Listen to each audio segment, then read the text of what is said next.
It was a rainy day, and I was changing into my pajamas. I had just come back from university when I heard someone ringing my doorbell. I wasn't expecting anyone. Who could it be? Haley, an 18-year-old who had just started university. That's me. I come from New York, where I lived all my life with my mom, dad, and 3 sisters. I hated the fact that we were a big family. Especially being 4 girls in the same house and about the same age. Every day of our lives was chaos.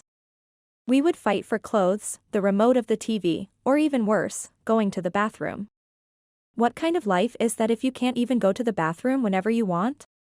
We had to share a room since our apartment wasn't that big. I had never had personal space, so that's why my dream was always to move out. So, I was very excited when I turned 18-year-old. I could finally move and go study somewhere far. I have always been into poetry and into writing. That's what I want to do in the future. That's why I decided to move to Baltimore, the city where Edgar Allan Poe House Museum is and where he died. The greatest and my favorite writer of all time. It hasn't even been a year yet since I moved here. The city is very aesthetic and there is a lot to see and do. If you're a seafood lover, you must definitely try the famous Baltimore crab cakes. It's what I eat almost every day of my life. The first months were very exciting exploring the city, but now there are times when I feel lonely since I live alone now. I wanted to have a roommate, someone who I could go out, sleep and simply share a conversation with. But I can't find one just yet. Sometimes I miss home and the chaos. Here, in my apartment, it gets very silent. I have been thinking about taking a pet, like a dog or a cat. But I don't believe that the owner of the apartment allows that. I can't let my mom and dad know that I feel lonely. I can't wait to go home for Christmas and spend some time with them. But, until then, I have a lot of studying and homework to do. University is not easy. My university is not near my apartment. I have to take the train to go there. But, it has its own advantages, since I can sleep on my way there. God knows how many people have seen me sleeping. So, one day I got on the train to head back to my apartment as always. The second that I sat, it started raining. I love watching the rain and the sound of it. It's just peaceful. It makes you think about life and everything. But the thinking didn't last very long. I had fallen asleep. I didn't notice until the woman sitting next to me woke me up, telling me we had arrived. I don't know how I arrived at my apartment. My eyes were closed. I was still sleepy. I changed into my pajamas fast and got into my comfy, soft bed. I was about to fall asleep when suddenly, I heard someone ringing my doorbell. Who could it be? I wasn't expecting anyone. I took my phone and looked at the date, thinking it could be the owner asking for the rent money, but no, it wasn't the time yet. The ringing wasn't stopping. It ruined my sleep for the day. As I got up, I heard someone running fast in the hallway. I opened the door, and there was no one. Me, thinking, the kids next door are trying to prank me once again. As I was closing the door, I noticed something on the ground in front of my door. It was a bouquet of flowers with a note on it.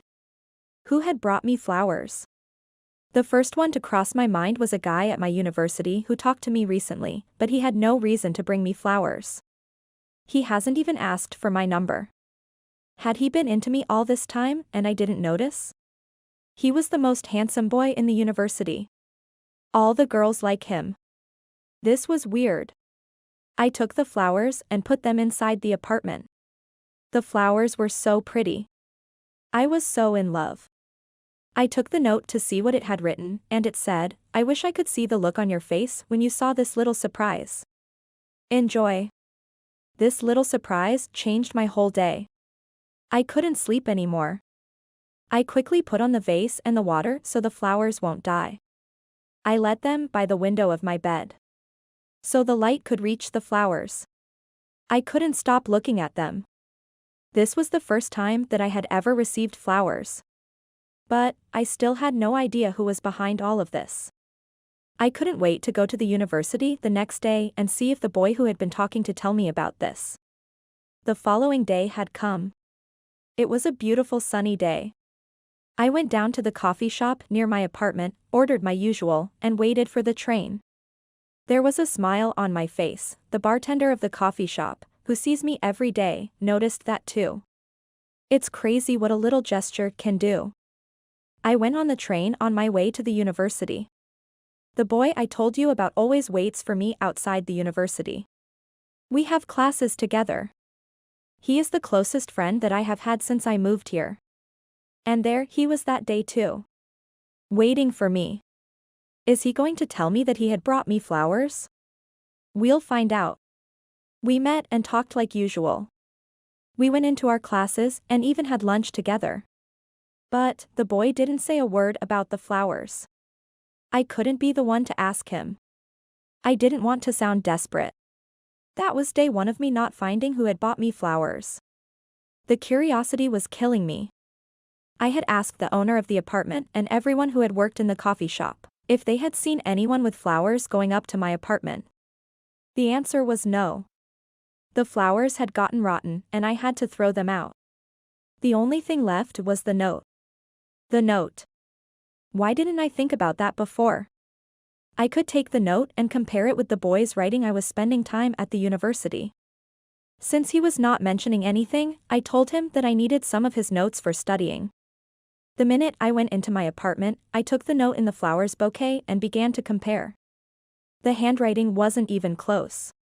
Now, I was lost and had no idea who it could be. I brought the notes back to my friend, who got news for me. He said that he had been dating a girl from our school. Yeah, he was definitely not the one who had sent me the flowers. I noticed that I had started becoming obsessive over finding this guy, but finally, I had decided to let it go. It was affecting my life and my time. Just when I forgot about it, one day, as I was getting inside my apartment, I saw that somebody had left me flowers outside my door. Again? I didn't have time for this. It was exam week. I brought the flowers inside, and there was a note once again. I opened the note. Somebody had written an address and nothing else. What was I supposed to do with this? I searched for this address on Google, and it seemed like it was an address of an apartment just some blocks away from where I was living. Who was this person? It could be anyone. It could be a psychopath, a stalker, or it could be someone who knows me and wants to date me. I didn't know what to think.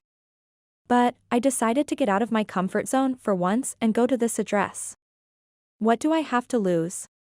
The boy that I liked at my university had already started dating someone. So, I got ready and walked some blocks away to that address. My heart was beating so fast. I could tell that I was stressed. I arrived at an apartment complex and at the written floor and door number. As I was getting ready to knock at the door, I regretted coming. I wanted to head back.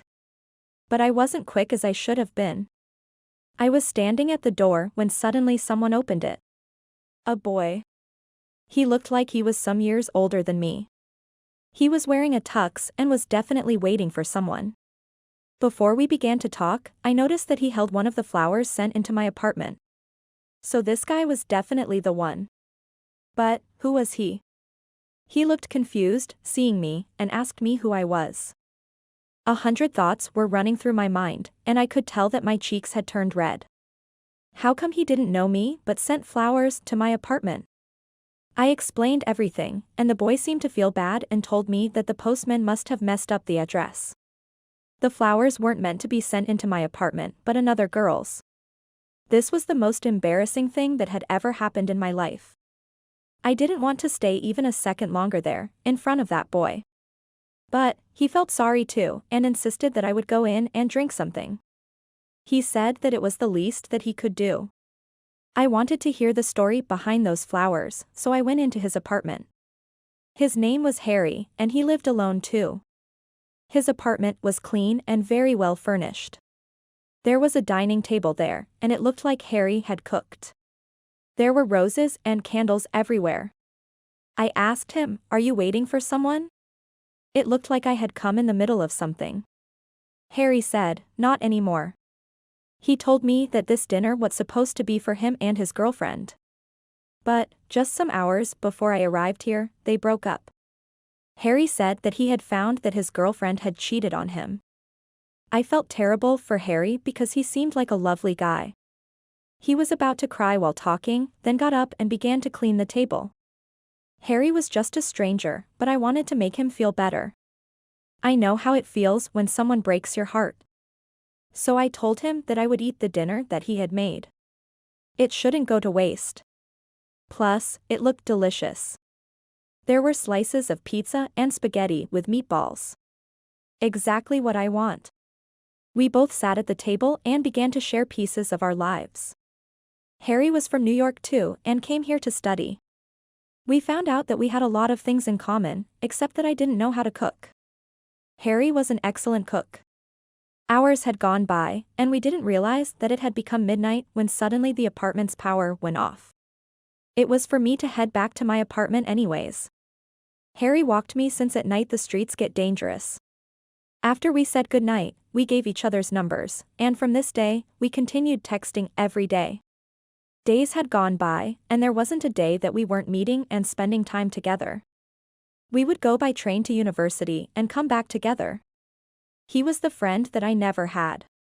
But then winter break finally got us, and it was time that each of us headed home for Christmas. Christmas is my favorite holiday, and it should be spent with family. I couldn't wait to meet Mom and Dad. Harry was heading back to New York too. So we got on the same flight and finally arrived home. I remember it like it was today. It was freezing and snowy. We said goodbyes because we wouldn't see each other for weeks. I took a taxi and went home. There's nothing better than your own home. I hadn't been gone for a long time, and it already looked like my sisters had grown up. I didn't want to spend the time I had on my phone, but I couldn't help but think of what Harry was doing. Why was I thinking of Harry? I was missing him. I got used to spending time with him. Days were going so fast, and I was happy but sad at the same time. I was sad about leaving my family but glad that I would get the chance to see Harry.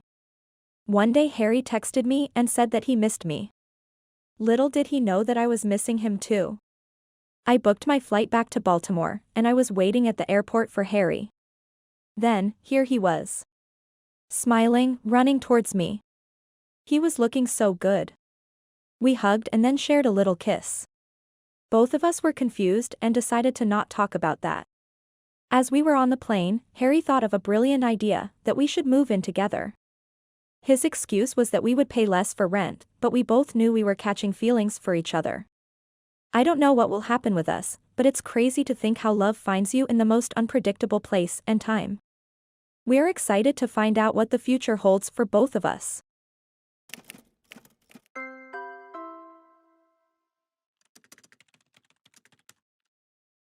My girlfriend is pregnant, and I'm only 15 years old. Hi, I'm Matt, and I want to talk to you about something that happened a couple years ago that changed my life forever. I remember I was in junior year, and we were all very stressed out because we didn't know who to invite to the prom.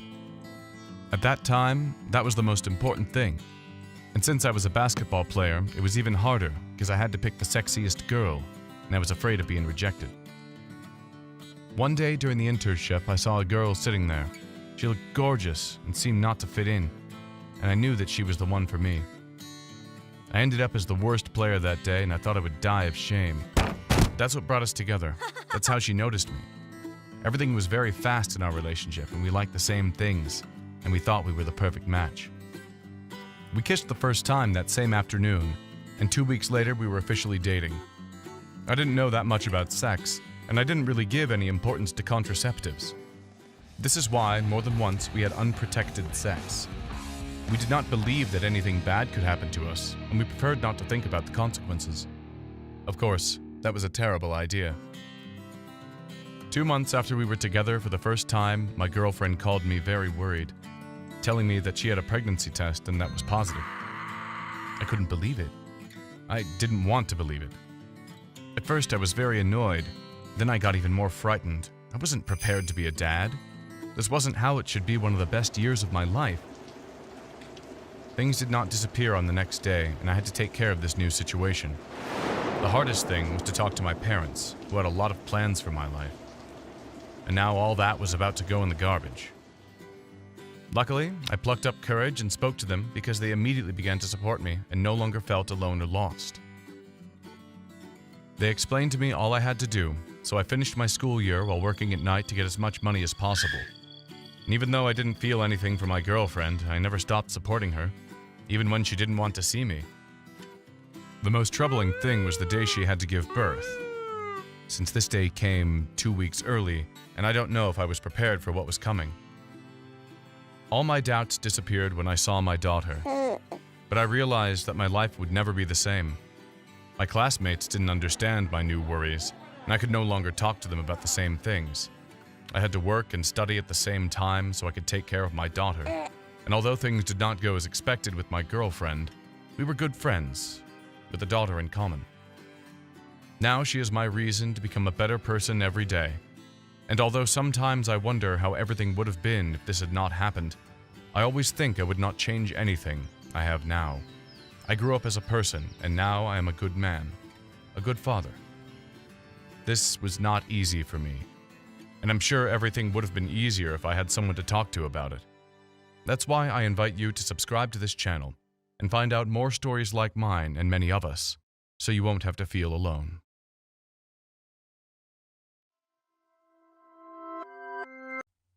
My Mom and I. Please, real story animated. Make my story animated. Hi, I'm Tiffany, and I'm almost 17, and I'm fun to be with, like adventures, and in my melancholic nature, I love taking risks. But I don't tolerate it when I'm underrated or intimidated.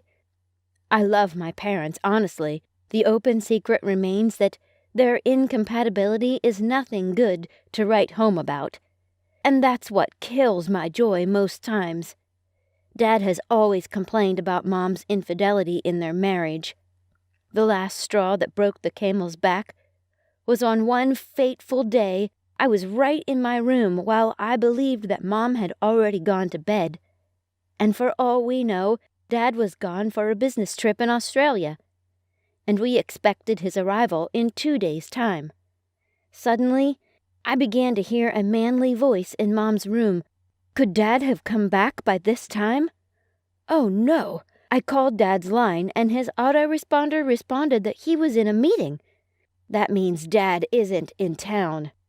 Then who is this man that I'm hearing his voice in Mom's room?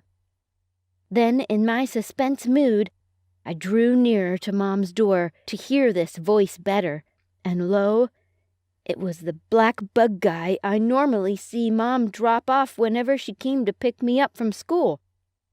Oh, really?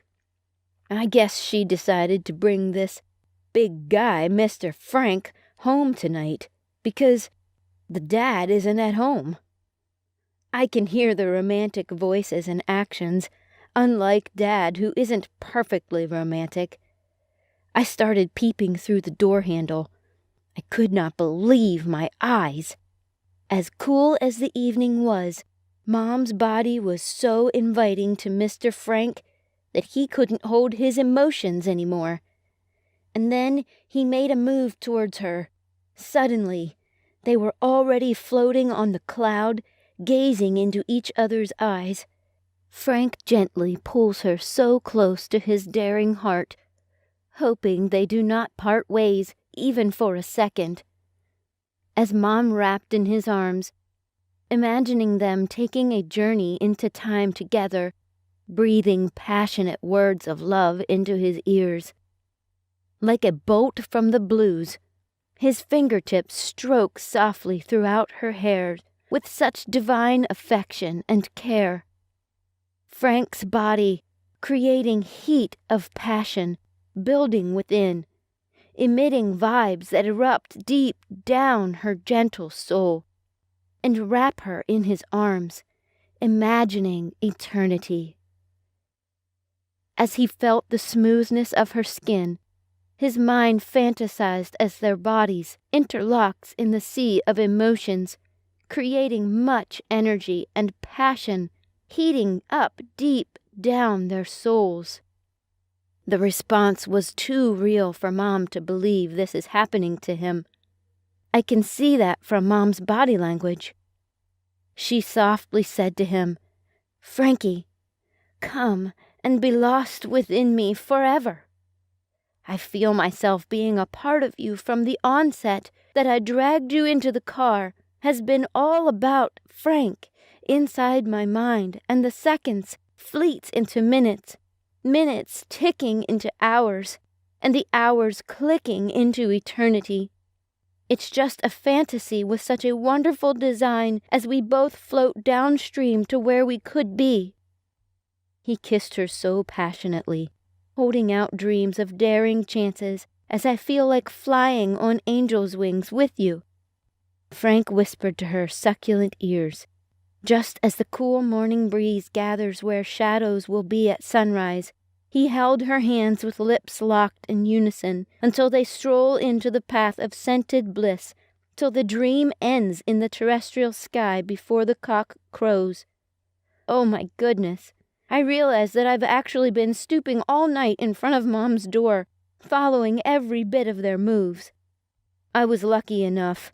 It was a Saturday morning, and I dozed back to my room because my sleep was actually deprived of me by the two lovebirds. With the look of things, Mom seems to feel very much safe and cared for with Mr. Frank. Then I began to understand what the bone of contention may be in my parents' soured relationship.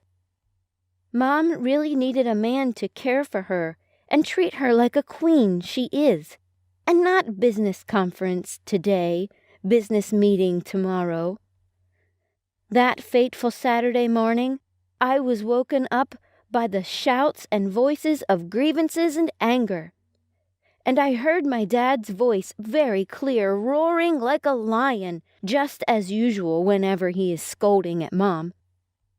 I was getting confused the more this time. Did I mistake Dad for Mr. Frank? Just as usual, I crept out of my room. This time, Mom's room was not locked. It was wide open. No, it can't be. I have never seen Mom and Dad in such atmosphere of emotions and bond before. When I came close to her room, I saw him. It was Dad. I greeted both, and of course, I didn't expect them to respond to my greetings anyway.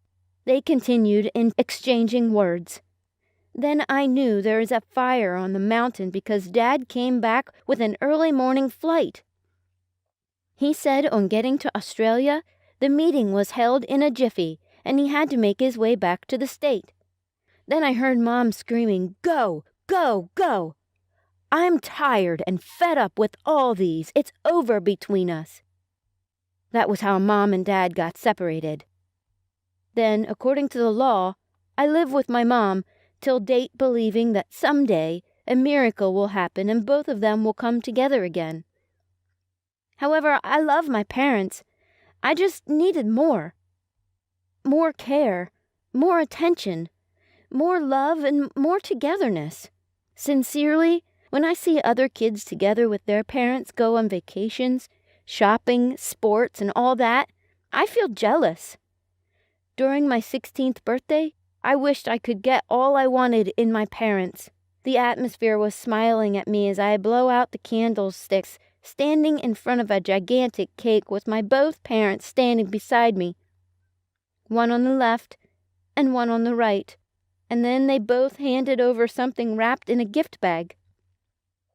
What could it be? I thought aloud. Wow, it's a phone! I mean, 2 different lovely phones. What a birthday! Then the music was rolled, and I danced and danced in my Cinderella pink gown. Unfortunately, it was a dream. How I wish this is not a mere dream, but a reality. But I believe in dreams becoming reality. I believe it will come to pass one day. Oh yes, it is my birthday. How I wish it would be celebrated in a grand style. It is funny because when I turned 16, my mom promised to buy me a phone. I kept reminding her about that until one day a strange event that I couldn't understand. Something happened after turning me around a couple of times. And for my 16th birthday, my dad wanted to buy me a phone, but my mom never wanted to see me with him or allow him to do anything for me. Note that my mom is this type of independent woman. She insisted that she wants to buy it for me, and I was happy because finally I'm going to have my own phone. On my birthday, Mom did not throw any party around for me. All I got was an early morning pat on my back and whispering, "Happy birthday, my little angel. I promise I'm going to get your phone today." Wow! That sounds interesting, and trust me, I kept reminding her that day. "Mom, my phone." On that day, I waited till evening. The waiting was too long. My mom keeps saying a bit later, but suddenly she asked me to dress up, of which I did, although she was acting as someone who was waiting for somebody until finally she got the call from a colleague which she was waiting for, and we head to shopping. I enjoy driving with Mom, so we went in her car. We passed the store where we should stop and buy the phone. "Mom, that's the shop," I said in excitement. Rather, she apologized that she needed to visit her colleague at the castle. As a child, there are things I don't debate with Mom. We arrive at the colleague's house, and it was a big house. I loved it. He had 3 cars and 2 dogs. Mom knows that I like dogs, so she said to me, "Tiffany, you play with the dogs, and I will get back pretty quick." "Yes, Mom," I responded. I started playing with Japs and Jade. As I was engrossed in the fun, after some time another man with a big black car entered the house, and then comes another one, and after 5 minutes, another one. I was wondering what is going on. My mom came to meet this colleague, and here are 3 more visitors in there, and I'm not seeing my mom coming out. So I decided to go inside, and upon approach, no one was in the living room. It was silence except the weird noise coming from far away, and it sounded like someone is clapping. One door was opened in one of the rooms, but all of the rooms were dark or less lighted, and I came closer and called Mom. No one answered, and then I came even closer, and the clapping sound started increasing. Clap, clap, clap, and sometimes even faster, clap, clap, clap. And then I heard someone saying, "Yeah," and again, clap, clap, clap. And then I heard the voice of Mom saying, "Yeah, yeah, ah, you are good." Then she increased the speed of the exclamation, "Yeah, yeah, yeah, yeah! Oh, thank you, yeah, yeah, and finally, yes! Let's do it," I thought. This is a fight, or what's going on? At this moment, I called loudly, "Mom, are you okay?" Everything stopped, and they all get out saying, "Yes, let's do it. Congratulations." But then I asked Mom, what was that clapping noise? And all that she said was, I pitched them an idea for a startup business, and yes, they agreed to fund the project. But then one thing that got me thinking was the physical appearance of the 3 men.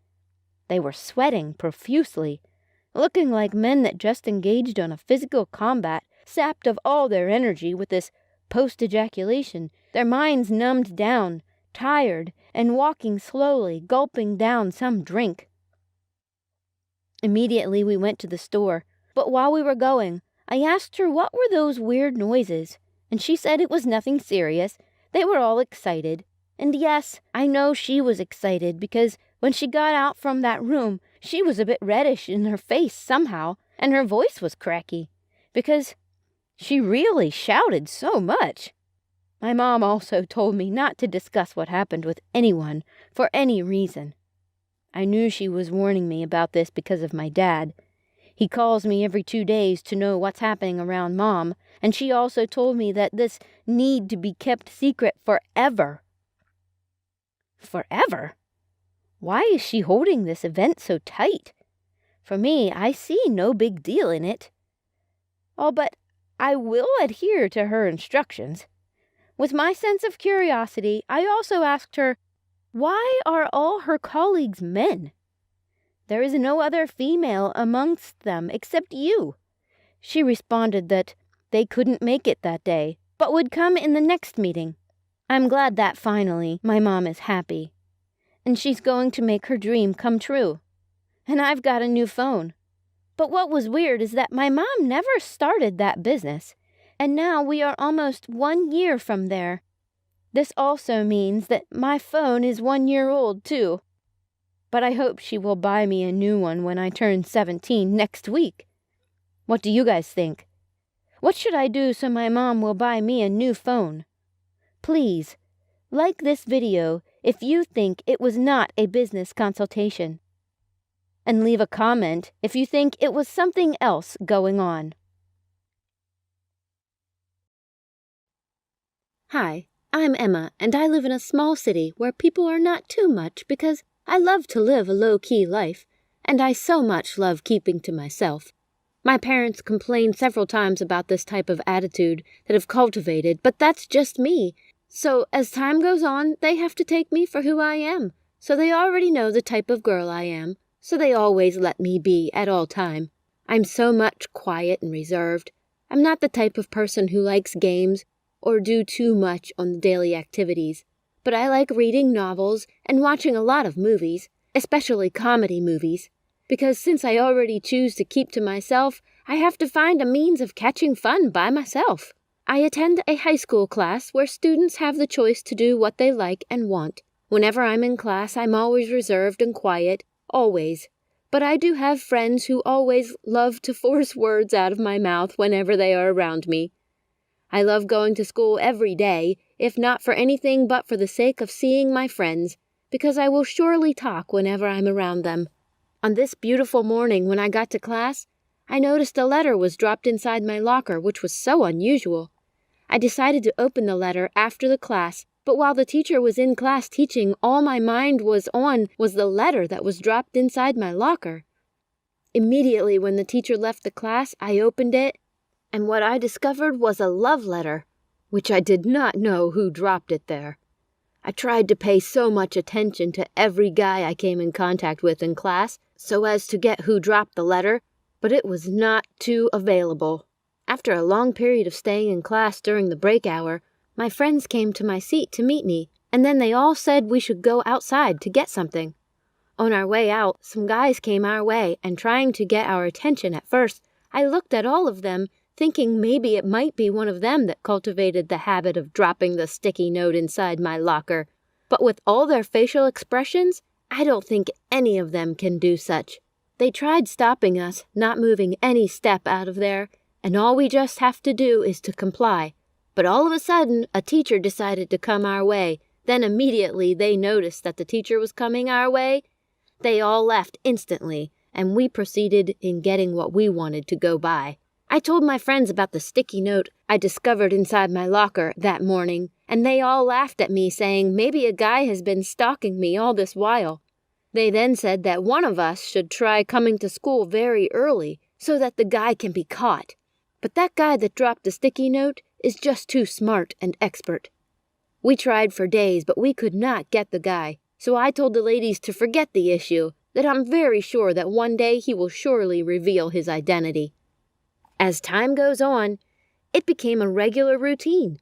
Every blessed morning when I get to my seat, I will surely find a sticky note with a love quote inside my locker.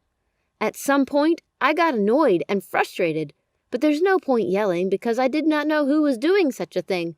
So I decided to stomach it, and I did not tell it to anyone. One day during school hour, a teacher at school was explaining to us a physics experiment, and he made it as a game because he wanted all the students to participate and be carried along. During this process, all students participating closed their eyes and tasted, perceived, and some liquids to tell what it is based on their taste. It was quite fun because all students were carried along for the first time at school, and we all laughed where someone guessed wrong because we all gave various answers, knowing fully well that our tasting boards are different. I really enjoyed the class that day because it was so much different. The following day in class was Friday, So a group of people in class came together and discussed that we should have a get-together party on Saturday, which is the following day. So they asked the whole class about their opinion concerning the party. To my surprise, everyone was happy to hear that they all turned in. Well, as for me, having a get-together party on Saturday, though the plan was a little bit awkward to me because I don't really like associating myself with things like that because I so much love keeping to myself. A venue was picked, and all planned was so fascinating and lovely. Actually, I love the plan because I want to see how it will look for the first time by the beach side, so I decided to hang out that day. When I got home that day, I told my mom about the plan of going to the beach the following day. She was so happy to hear that because she's never seen me going out before. So that night, my mom came into my room and went directly to my wardrobe to select the clothes I will be putting on the following day. When it comes to selecting clothes for an event, my mom is very good at it, and she so much loves me looking good and cute, always. So the day finally came. I woke up so late, maybe because I slept late checking out the clothes my mom was picking for me to wear. I had to rush to the bathroom to have my bath so as to dress up to meet with the event, knowing fully well that I'm late already. After having my bath, I dressed up, looking cute and pretty for the event. After dressing up, I set out for the party immediately. So finally, I got to the venue a little bit late. And trust me, just as planned, all eyes were on me because I was so much looking gorgeous and pretty. After getting there, a guy named Sean in my class ran towards me to give me a long hug and a peck. After he did that, I was so shy to take a step away from where I was standing. But from the look of things, he's been a long-time crush. Throughout the party, Sean was all over me, because that will be the first time he will have the opportunity of talking to me and expressing himself. We both have a walk together, and he told me a lot of things about me which I was so surprised to hear. Then I knew he has been the guy stalking me. Actually, Sean has been the guy dropping all those sticky notes with love quotes under my locker. At first, when he told me he was the one, I was so mad with him. Then I told him that he's a coward. If not, he would have come to me himself and not by note. Then he said he did not know what I was going to say because he did not want to be too forward. Then we both smiled and laughed together. Then we moved on with the party. We hung out and made a walk through a beach and had fun, and then we all decided to go to a friend's apartment. So a small group of us went into the apartment, and here comes the idea to play a blind taste game. Similarly with a game we once played at school. I was so anxious to play the game, but at the same time, I didn't want to join. I simply refused, but then I thought of it that I am the one who is really good in tasting things and smell very good, so I later decided to participate in the end. So as usual, the game started and was getting more interesting and fun, but still yet throughout this period, Sean did not leave my side for once. Well, he might be thinking he might not have this type of opportunity again. So everyone's turn during the game came and went, and here it comes my turn. So a guy closed my eyes and pushed my head towards the object. So I tried to perceive the object. I was not getting it. Then I tried touching it with my nose. At first it was a strong object as I touched it with my nose a bit and said, "It's a pen," as it does not smell at all. They all smiled. And then I was wondering what could it be. I then gave another try, but the object this time was softer. I was then surprised, thinking within me, maybe the object has been changed. But then I asked if they changed the object, and changing the object is outside of game rules. They all said no, that it's still the same object, and I thought, what could it be? But I had no answer. After a little moment of thinking, I grabbed the object with my hand to know what the shape of the object looks like. Then I feel it was a tall object, similar to cylinder, and I immediately opened my eyes. I was so much afraid because it is something inappropriate. When I opened my eyes, what I saw was simply a banana, which was so different to what I felt when my eyes were closed and everyone was laughing at me. I was annoyed, and only Sean could notice it then. He came to walk me home. He explained to me that it was a banana, but still yet, I disagree. I just told him to close the discussion. When I got back home, I greeted my mom with a weird look on my face. Then I went straight to my room. She gave me some minutes to be by myself before she came to meet me. Then she asked me what happened at the party. Then I narrated everything to her, not leaving behind the aspect where Sean came to give me a long hug and a peck. She told me not to be annoyed about the game, though I have forgotten about how I felt during the game period because the thought of Sean is now all over me. So Mom asked me to gist her about Sean. So I did, and we all laughed, and I was happy all through the night. When I got back to school, I discovered that I did not see the sticky note as usual. Then I looked straight down to Sean's seat, and then I saw him smiling. Then I laughed as feel. So the class started, and immediately the teacher came in. Then every other student told the teacher about everything that happened to me at the party, and they laughed. But then the teacher said to me, he will call me one day and tell me a secret behind this game. Then he left the class, but within me I am still not sure if the object was banana at first, or they changed the object during the game, as it softened and changed, and I am still confused, and I will never play that game again. This is the reason why I didn't want to participate in the game earlier. See what it all turns out to be? Please let me know in the comments if you think they've changed the object, or am I just thinking wrong?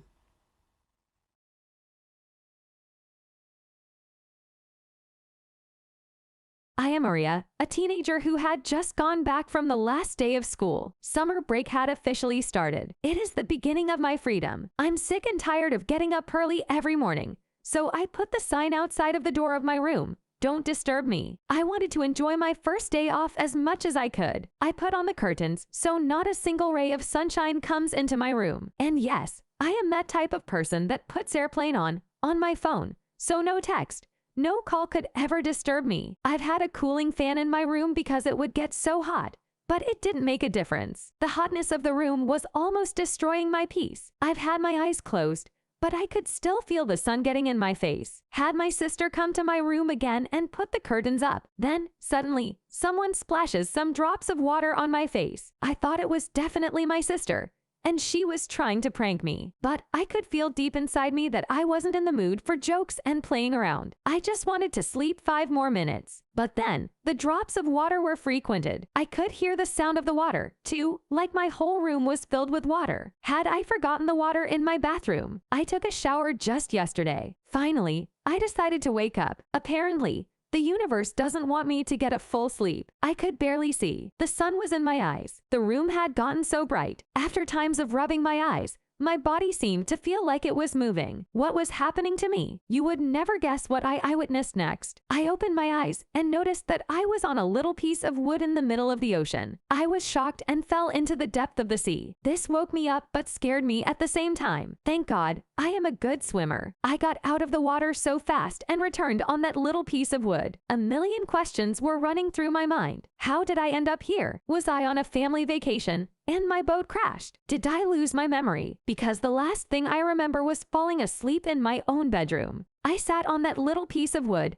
my body dripping in water, thinking if this was real life. I pinched myself, and I could feel it. This was my life now, unfortunately. The waves were moving the piece of wood where I was staying, and I had begun to see the shore. I got to see what was waiting for me. It looked like I had arrived on an island. I wanted to reach land as fast as I could. I jumped in the water and swam fast. The water was crystal clear. I could see the fish swimming around me. It was beautiful and scary at the same time. There could be sharks there. I swam to the shore, and I finally touched the sand. The sand was hot, and I could barely stand on it. I came closer to a tree's shadow and stayed there, thinking of where I could be. There was nothing in front of me except the endless ocean. I looked around, and the sand looked like it hadn't been walked on. Was I alone here, with no one to help me? I decided to walk around and scream, "Help, maybe someone could be here to help me." But no one seemed to hear me. It was silent, and all I could hear was the birds singing. I didn't want to panic just yet. I took some leaves from a tree and wrote in the sand, "Help," the typical cry for help. I felt like I was stuck in a movie, but there was nothing else that I could do. I waited some hours,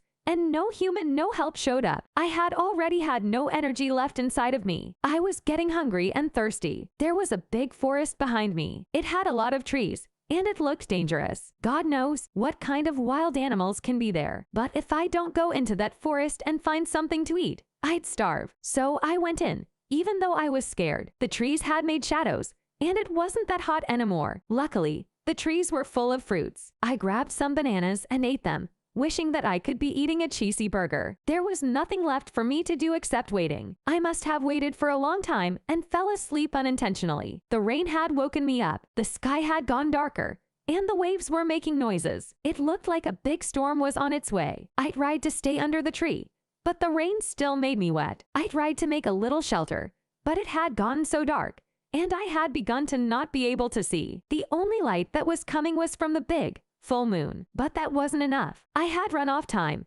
and the only thing left to do was embrace the rain. But the night had become so scary. The rain lasted all night, and I could hear the noises of the wild animals. I couldn't sleep until I saw the sunrise. It was a breathtaking view, but I knew that I should make a shelter, something that I could feel comfortable in since no one seemed to come and help me. Once again, I went into the forest, picked any wood piece that could help me, and created a little something where I could sleep and feel a little bit comfortable. Weeks had gone by, and I had forgotten how I looked, how it felt to sleep on my comfortable, soft bed. I had forgotten how it is to stay on my phone and scroll for hours. I was missing my old life forever. But now I had changed. I had started to be less scared. I continued to go into the deepest part of the forests. I was trying new fruits and creating even big shelters. So one day, I decided to go to the end of the island and find out what was there. It could be people, and I wouldn't know. I thought it'd be better to try and die than just standing around doing nothing. Walking into the island had become harder with every step. There were ponds and lakes. As I walked,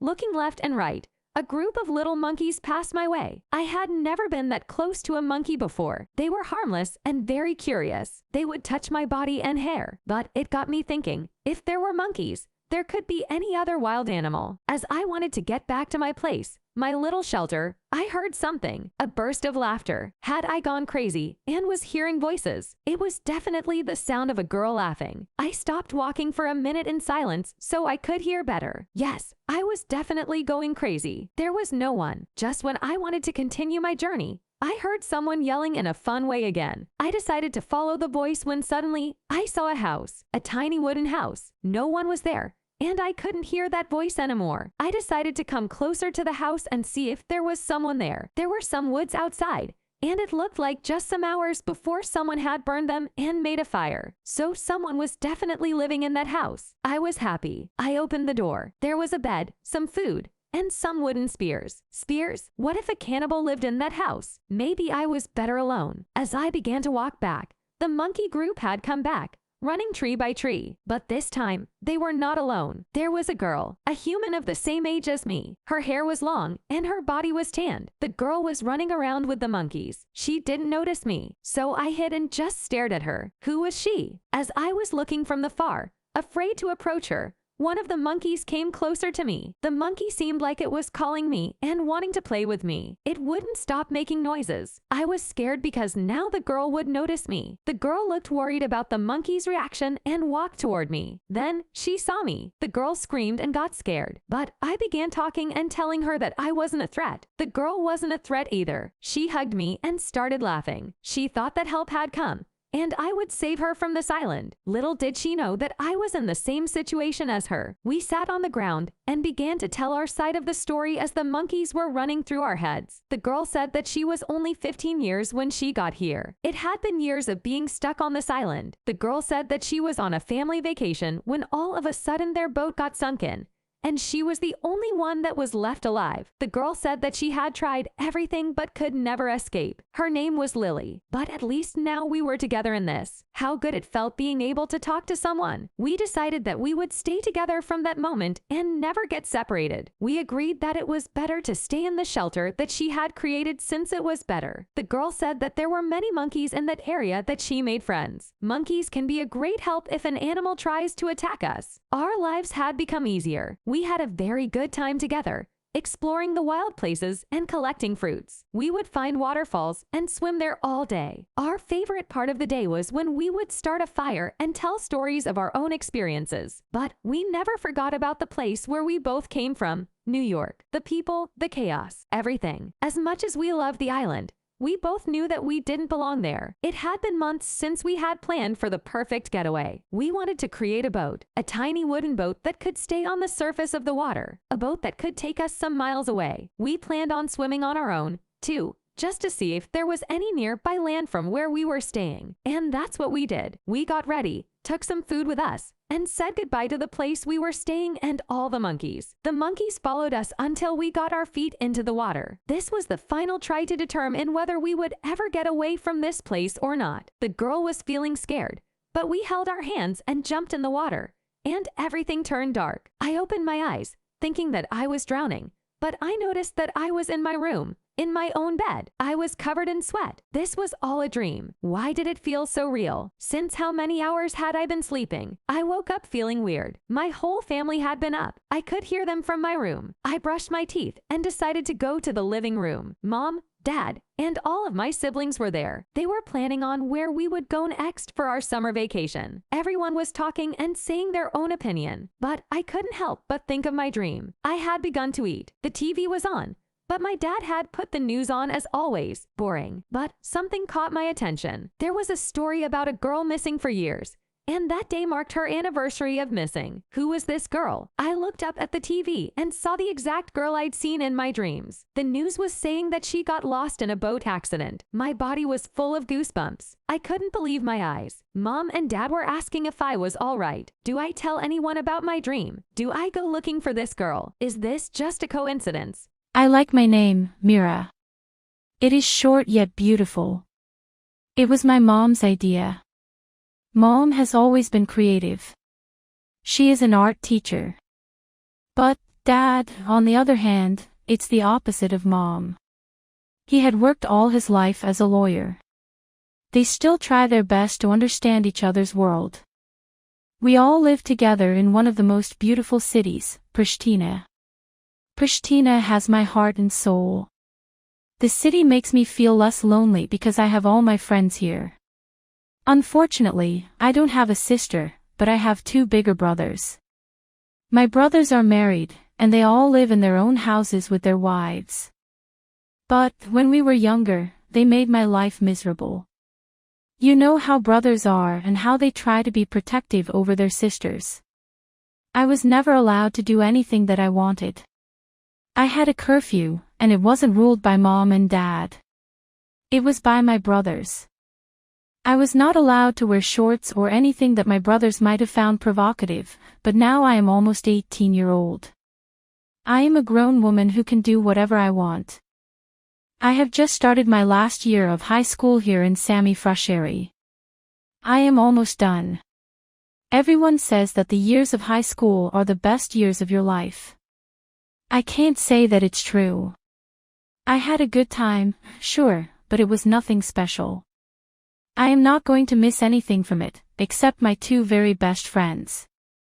I will not let them run away from me. We will do our best to stay friends even after school is over.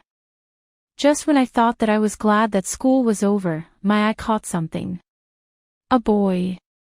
A boy that goes to my school, but I had never seen him before. We met in a very weird, strange place. It was a very typical school day. I was in my class. My history teacher was telling us about a king from million years ago. Like I was interested. My mind was somewhere else. Should I nap when I get home? What should I eat? I was so bored I could easily fall asleep on my desk. I was looking out of the window, wishing I was outside. It was a beautiful, sunny day.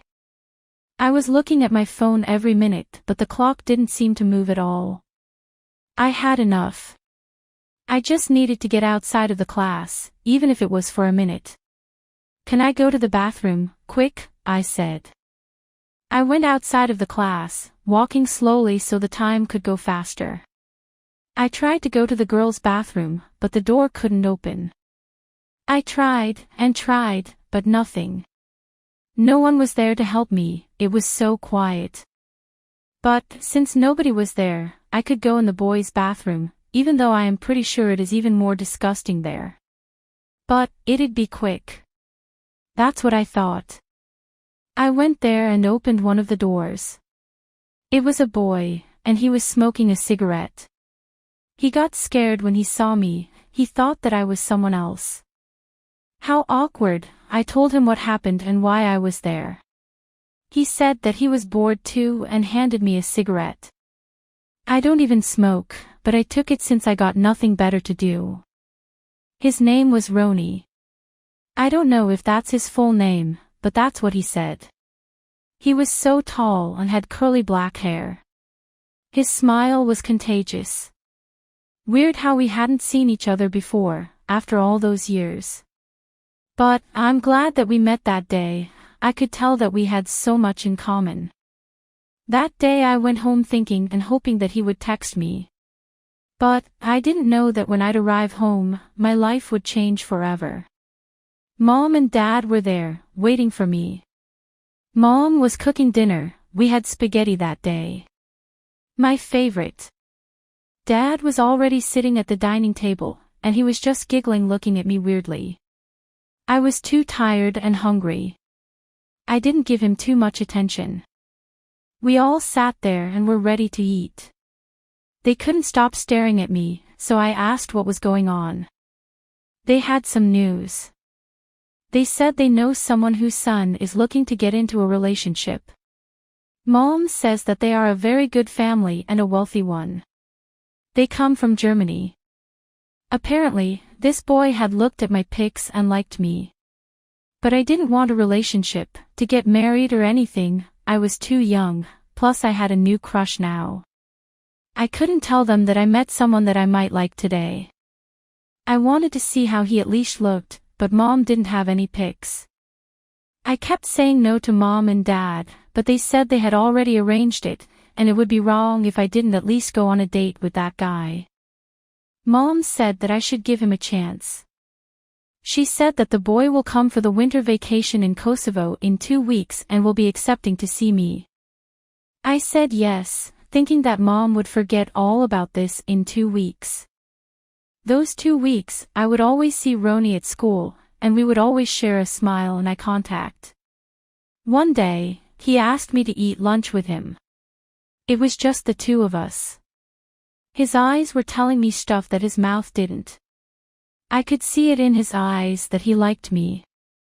All of my friends were saying that he was into me.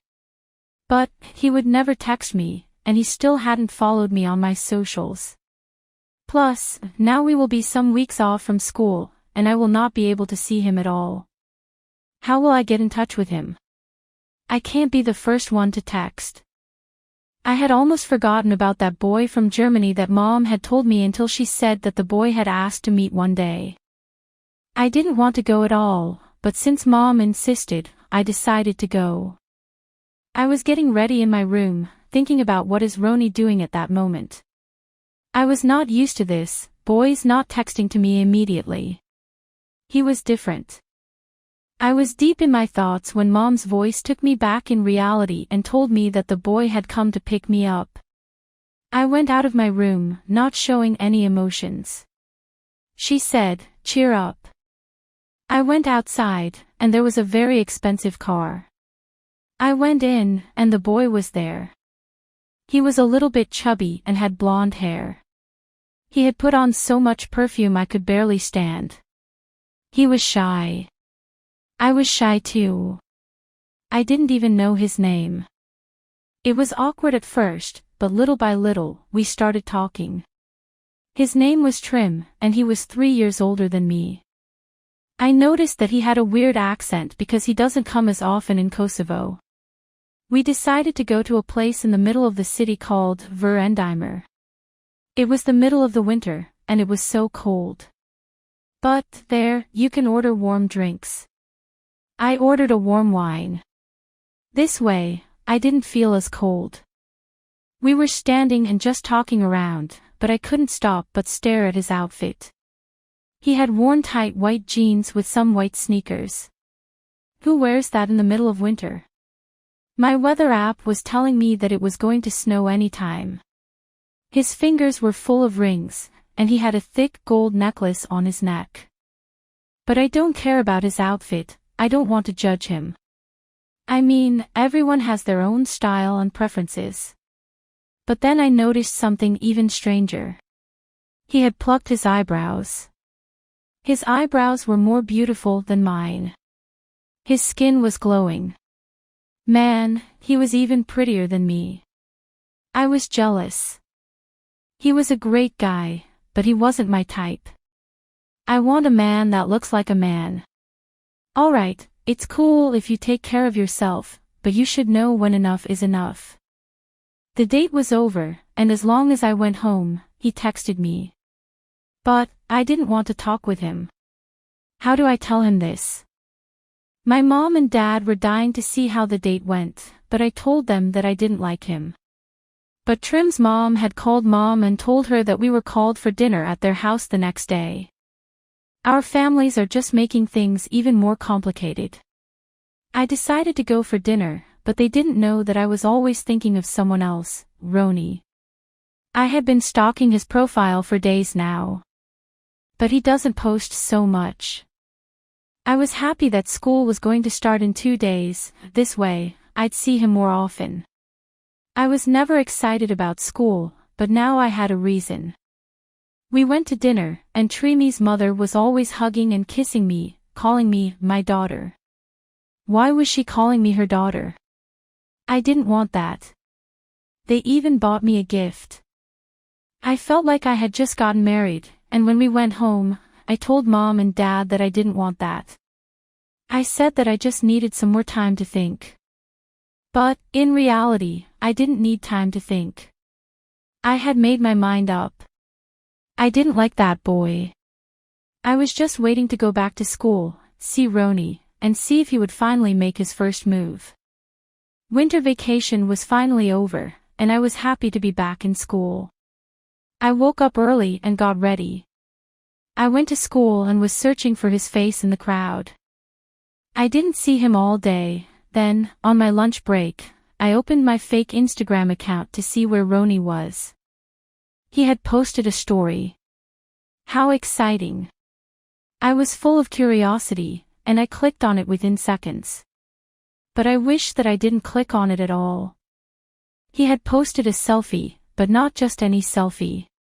He had posted with a girl. I knew that girl. She goes to the same school as us. She was the hottest girl, and I was so jealous. Why did he post with her? Were they dating? Were they friends? I had so many questions, then suddenly I saw Roni walking with that girl. They were holding hands and enjoying each other's company. He didn't even look at me. My heart was racing so fast, and my legs were so weak. I felt like I had lost everything. I was spending my days ignoring Trimi's endless texts and, on the other hand, stalking Roni and seeing if he still was with that girl. I'd check his following every day. He had become my obsession, and I felt like I was going insane. Does it make me a bad person if I pray that my crush breaks up with his girlfriend? Why do we only want the ones that don't want us? Look at Trimi, and how crazy he was about me. But he is not what I want, and it has been days since I didn't even reply to him. My eyes were for Roni only. I'd forget about him too, but I always catch him staring at me at school. But I feel like I am wasting time. High school is over within weeks, and I will probably never see his face again. Will he ever break up with his girlfriend? I don't know. At this point, I have left all of my fate in. I had just graduated and was thinking, what is a teenager supposed to do with her life now? It had become morning, and I could tell by the birds singing. I decided to sleep some more minutes. There was nothing exciting waiting for me outside of my room anyways. All of my friends had gone on their summer vacation. But we can never have vacations. Mom and Dad are always working. I have no one to hang out with. The boy that I liked, he had started dating someone. What a shame. I had created scenarios in my mind, and I believed that we would make a perfect couple. Maybe after he breaks up with her? Who knows? Relationships barely last these days. I know I am being selfish, but this is my only hope. My eyes are wide awake. How can I sleep when I have such thoughts running through my mind? Plus, I could hear that someone was texting on my phone. I looked for my phone for some good minutes and finally found it. My room was so dark from my curtains. I can't sleep when it becomes very sunny. I took my phone and I saw that it had become noon. Mom would kill me if she found out. Luckily she is at work. What day is today? It can't be Sunday. The chat group where all of my friends had texted and had been awake since the first hours of the mornings. They had sent hundreds of pictures of them either enjoying themselves at the beach or eating and trying new food. They were getting that perfect tan. I was jealous. What am I supposed to do during summer? Plus, I was home alone. Yes, I don't even have a sibling. Mom and Dad weren't able to have another child. Sometimes it makes me think if I am adopted, but then again, there is a video of my mom literally giving birth to me. It is beautiful, but terrifying at the same time. What a way of starting my morning. I can't think straight without my cup of coffee. So, I decided to get up. I was still in my pajamas and could barely walk. My body was aching. I had stayed all night watching my 100 TV shows. I was walking while checking my phone and I almost stepped on my kitty. Sometimes I forget that we have a kitty. She is going to turn 5 years soon. She must have been hungry. I woke up so late. So I fed her and gave her some love. Then, it was time to feed me. I opened the fridge, and there was nothing there. Nothing that I liked. But luckily, there was an avocado, and I could still make my toast with it. I had also made my morning coffee. I opened the living room window to get some fresh air. The kitty jumped immediately. She loves to stay outside. I live in Italy countryside, and the views are crazy here. Our neighborhood is very aesthetic. But the only problem is that there isn't so much to do here. All I can do is get out and stay on my porch. That's what I did that day, too, not knowing that my life would change forever. As I was scrolling through my phone, I came across a competition or something like that. An agency travel had posted saying that 2 lucky persons have the chance to win a free trip to Bora Bora. In case you don't know, Bora Bora is an island, and many people go there to spend their vacations. But not just any people, rich people. The deadline for applying to this competition was the day that I was reading it. They must have already chosen the 2 lucky people, I thought. But I got nothing to lose, so I applied anyway and moved on with my boring life. It was a sunny day, so I thought I'd put on my bikini and tan in our yard. Our yard can't be seen by any of our neighbors. Hours must have had gone by, and I must have fallen asleep. I woke from the sound of my mother waking me up, calling my name, Enora, you have been sunburned. I woke up, and I couldn't even touch parts of my body. Perfect. Just what I needed. We began to eat dinner, and my parents were complaining about how I was doing nothing with life. They said that I should start applying for a job and not just hang out at home all day.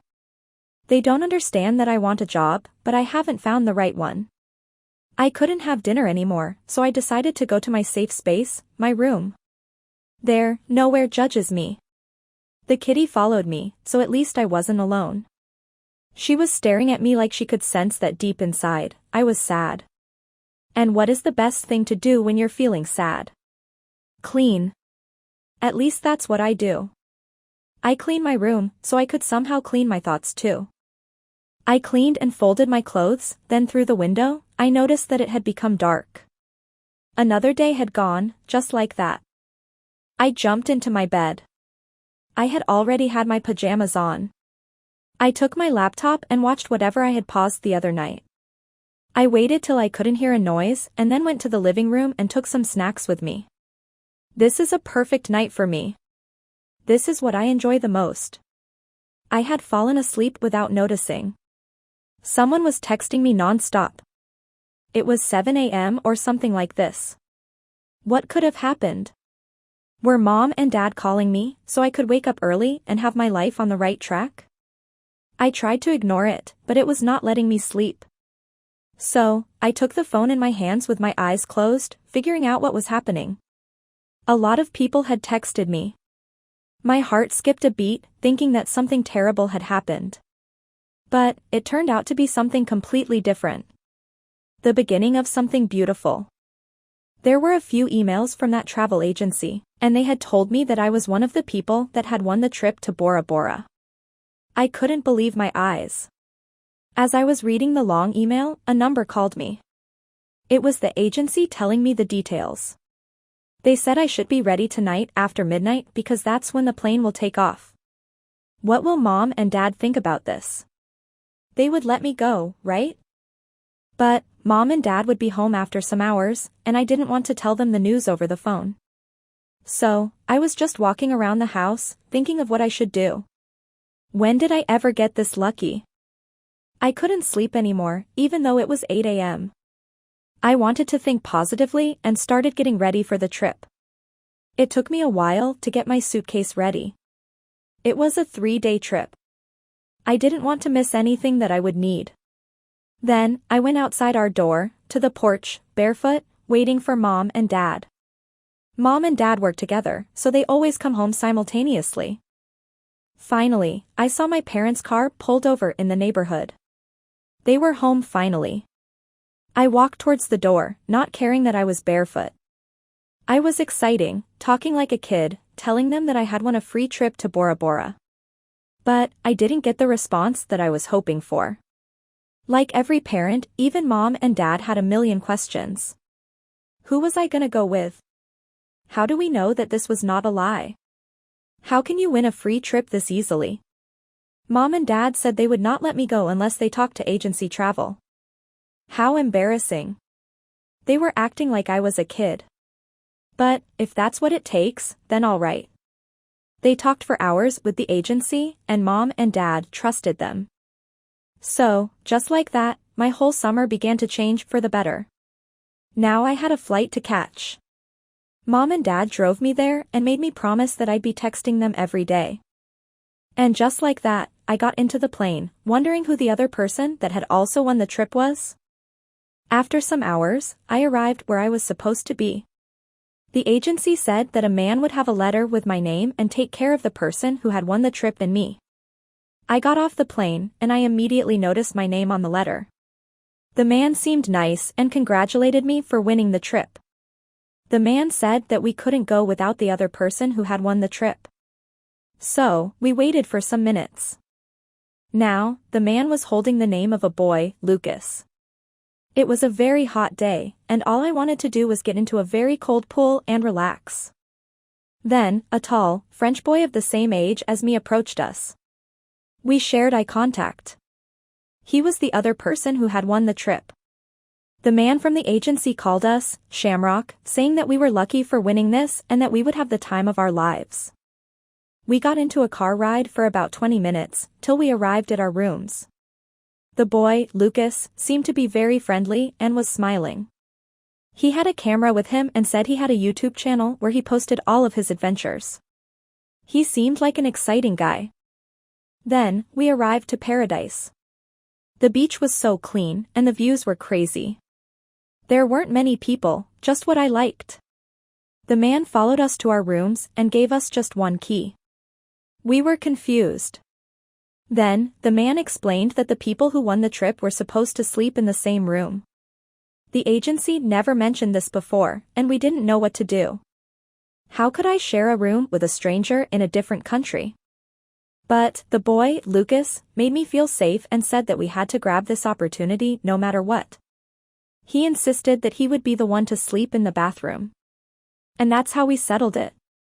But, besides this one problem, everything else was just alright. The room was beautiful and clean, and we got to eat in our bed. Lucas was a hilarious guy, and I could tell that we would have a great time together. He would take me pictures and tell me how to pose for my Instagram. He would always compliment me every time that he would see me. He would compliment my outfits and makeup.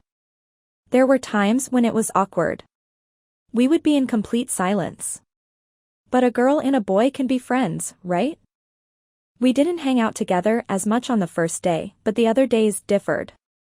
We used to dress up together and eat dinner, then we would always drink inside of our hotel room. We had fallen asleep together in bed, and we didn't know until we woke up. When we saw each other, we busted into laughter. But sleeping on the same bed didn't seem very odd anymore. We decided to go scuba diving one day since everyone does this when visiting Bora Bora.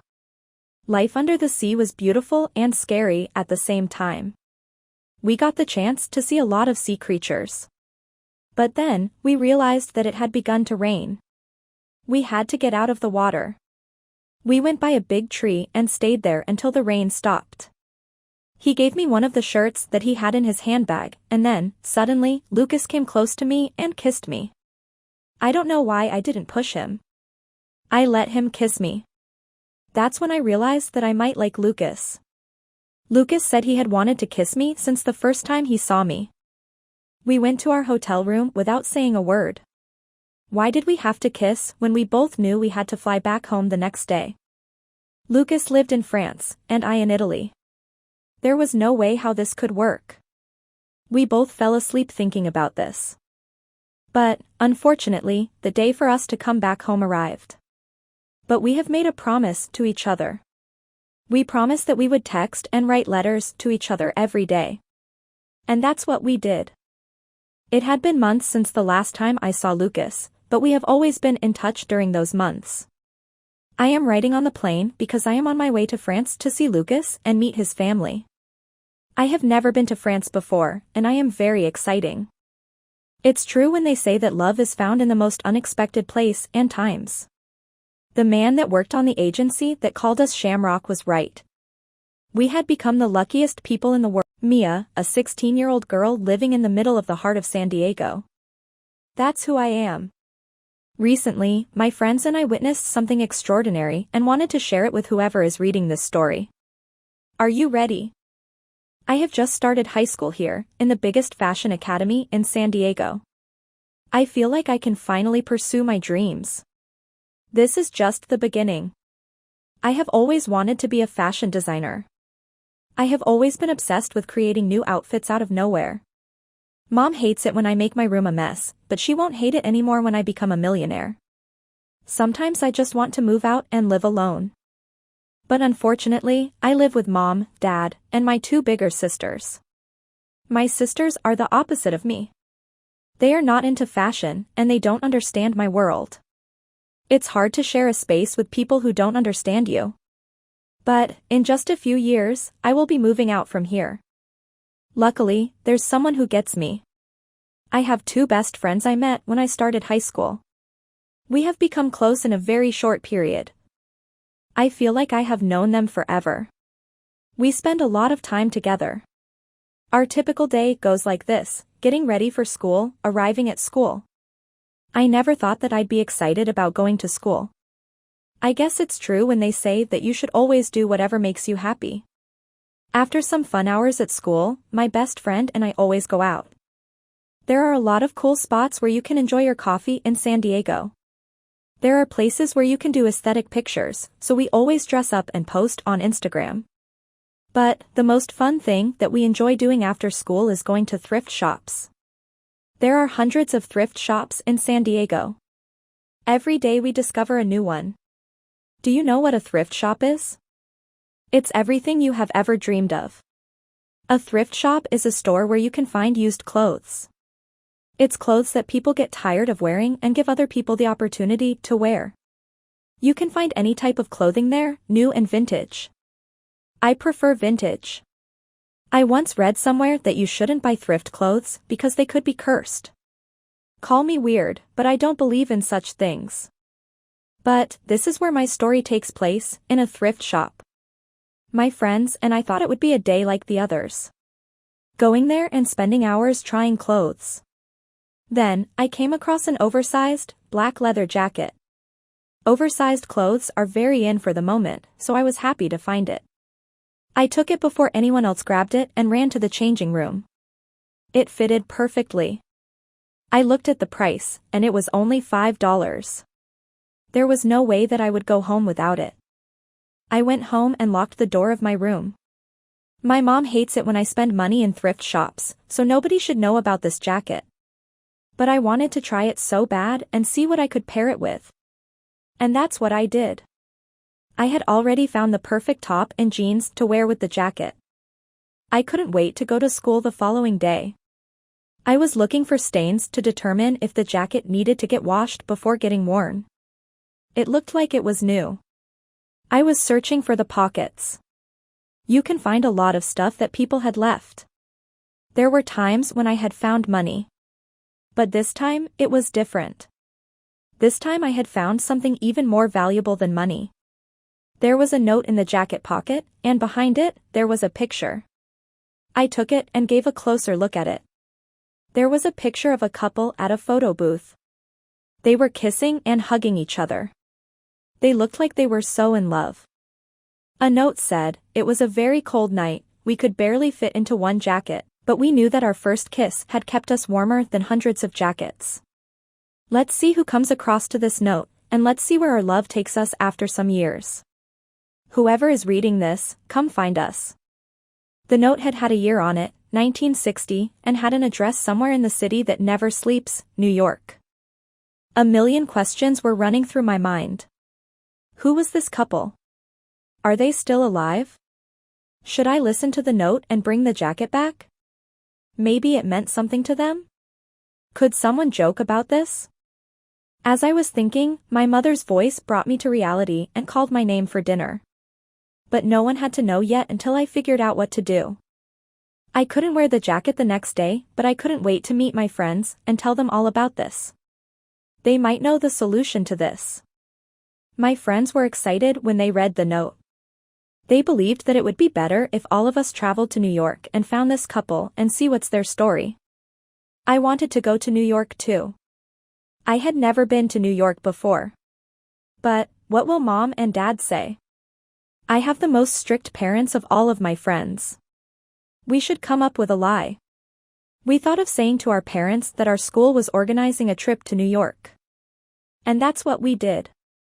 At first, Mom and Dad didn't want to let me go and wanted to talk to my professors. But I convinced them to not. I was not a baby anymore. We were on spring break, so no one would find out that we missed school. It was the perfect plan. So, just like that, our trip to New York had just started. We booked the cheapest apartment that we could have found. We didn't want to spend money. We decided that we would go by bus. It was cheaper, even though the road was long, it would take 2 days to arrive at our destination. But we didn't care. We wanted to enjoy every minute of it.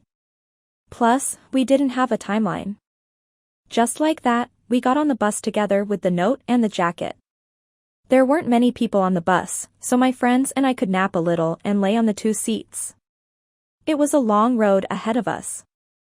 We would nap, wake up, have a break, and all over again. The roads to the city that never sleeps were scary but beautiful at the same time. We began to think if this was a bad idea and that we shouldn't have done this. But then, we began to see the tall buildings and the fashionable people of New York. We had arrived finally. But the bus couldn't drive us to our address. We had to find it ourselves. But at first, we thought it would be better if we headed to our booked apartment and then began with our mission. After some hours of searching for our apartment, we finally had found it. I knew that New York was massive, but never this gigantic. We got into our apartment, and I can't say that we loved it. It only had 1 room, and the furniture was old. It also smelled terrible. But, once we opened the window, we were happy when we saw the breathtaking view. We were so tired that we all fell asleep. We had slept for hours, and then I woke up to the city's noise. It was 2 a.m., and everyone was out. We had gotten hungry and decided to get out and grab something. But, we were not used to going out this late. Here, in New York, people were out so late and made it look normal. We went out and noticed that many people were drunk and could barely walk. The lights were on. Everyone was in their own world. But a big day was waiting for us in the morning, so we went back to our apartment and slept for the hours that had left. It had become 7 a.m. in the morning, and we couldn't sleep anymore. People had started waking up and going to work. It was chaos coming from the window. We decided to get up and get ready for the day. We had an address to find. This way, we got the chance to see the city and bring back the note and the jacket to that couple. Even though the streets of New York were full of chaos, I still fell in love. It was like a movie. But we couldn't find the address. We had already got into 2 buses, and we worried that we would not find our way back to the apartment. We wanted to ask people about that address, but no one listened to us. Everyone was in a rush. Can someone be so busy that they can't even answer a simple question? Just when we were about to lose hope in humanity, a girl the same age as us took some time to help us. She said that she had lived in New York for years and knew every street. But, when she took a look at the address, she said that it didn't exist. She said that the name of the roads had changed over the years, and this one might have got changed too. We began to feel hopeless and didn't know what to do. We had made a long road toward this. Then, the girl gave us a number of a man that could help us. She even told me an address and said it was just some blocks away from where we were. The girl was so kind and said she would love to come with us and guide us, but she didn't have time. We didn't want to waste any time and went to the man that girl talked to us about. It was easy finding his house. We knocked on the door, and a man answered. It was the one that the girl told us. The man had worked all of his life as a New York tourist guide and was happy to help us. When he looked at the address, he knew where it was immediately. But he said that the house we were looking for was in the city's countryside. The man said that it was so far from where we were and that the bus didn't take you there. The man must have felt sorry for us because we offered to drive us there. What a good man. We got into his car and drove for nearly 2 hours. We went from big buildings, noises, and car honks, to just nature and silence. The roads were a little bumpy, but the view was still breathtaking. Then, the man said that we had arrived at the house we were looking for. He said that he was going to wait for us in his car. We got outside of the car and walked towards a house gathered by trees. There was a swing in one of the trees. There were flowers everywhere. It looked magical. We knocked on the door, and a boy of the same age answered. We both were confused. We told him why we were there, and the minute he saw the photo, he started crying. He was the child of the couple that we had found the photo of us. The boy begged us that we would go in for a coffee. So, we went. There in the living room, there was an old man. He was alone. He was the man that had written the note. But, where was his wife? The picture was of a couple. The boy told us that the woman, his mother, is unfortunately in the hospital and was very sick. He is afraid that she is not going to make it. But, at least we had found the man. We didn't even get the chance to speak when he looked at my hands and recognized the jacket immediately. The old man said, I have been waiting for this for years, and cried. Then, he began to tell his love story, even though we couldn't remember much. Apparently, the couple in the photo had never broken up. They got married and had children. They lived a happy, lovely life. Their kids had often told them to get outside of the countryside, but they never left this place. It was the place where they first kissed and got married. Then, the old man said that we should all go to the hospital and meet his wife. How could we say no? We were curious who was the woman that this old man was crazy in love with. The old man couldn't stop talking about his past on our way to the hospital. He was crying and laughing. He decided to wear the jacket and go into the room where his wife was held.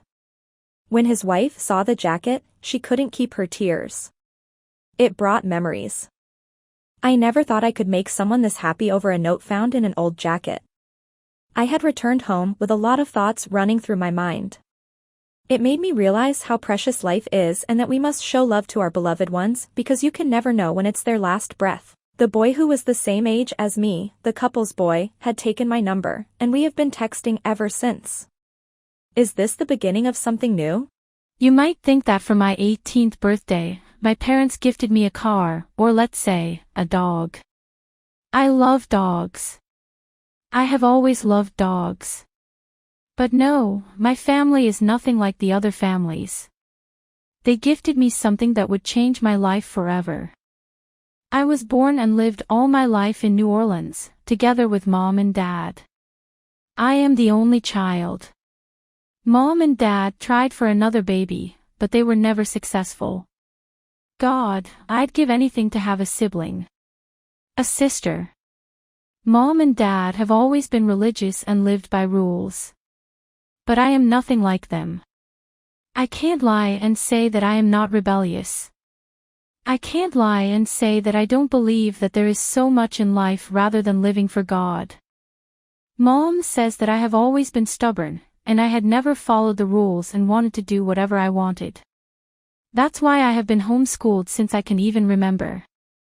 Mom and Dad work in our town's church, and most of the time, I was home alone and was not allowed to go out. I was not allowed to have friends because they would influence me negatively. Was it that bad to have a friend? Someone to hang out with. My only friend was my teacher who came into our house. Plus, she was very old.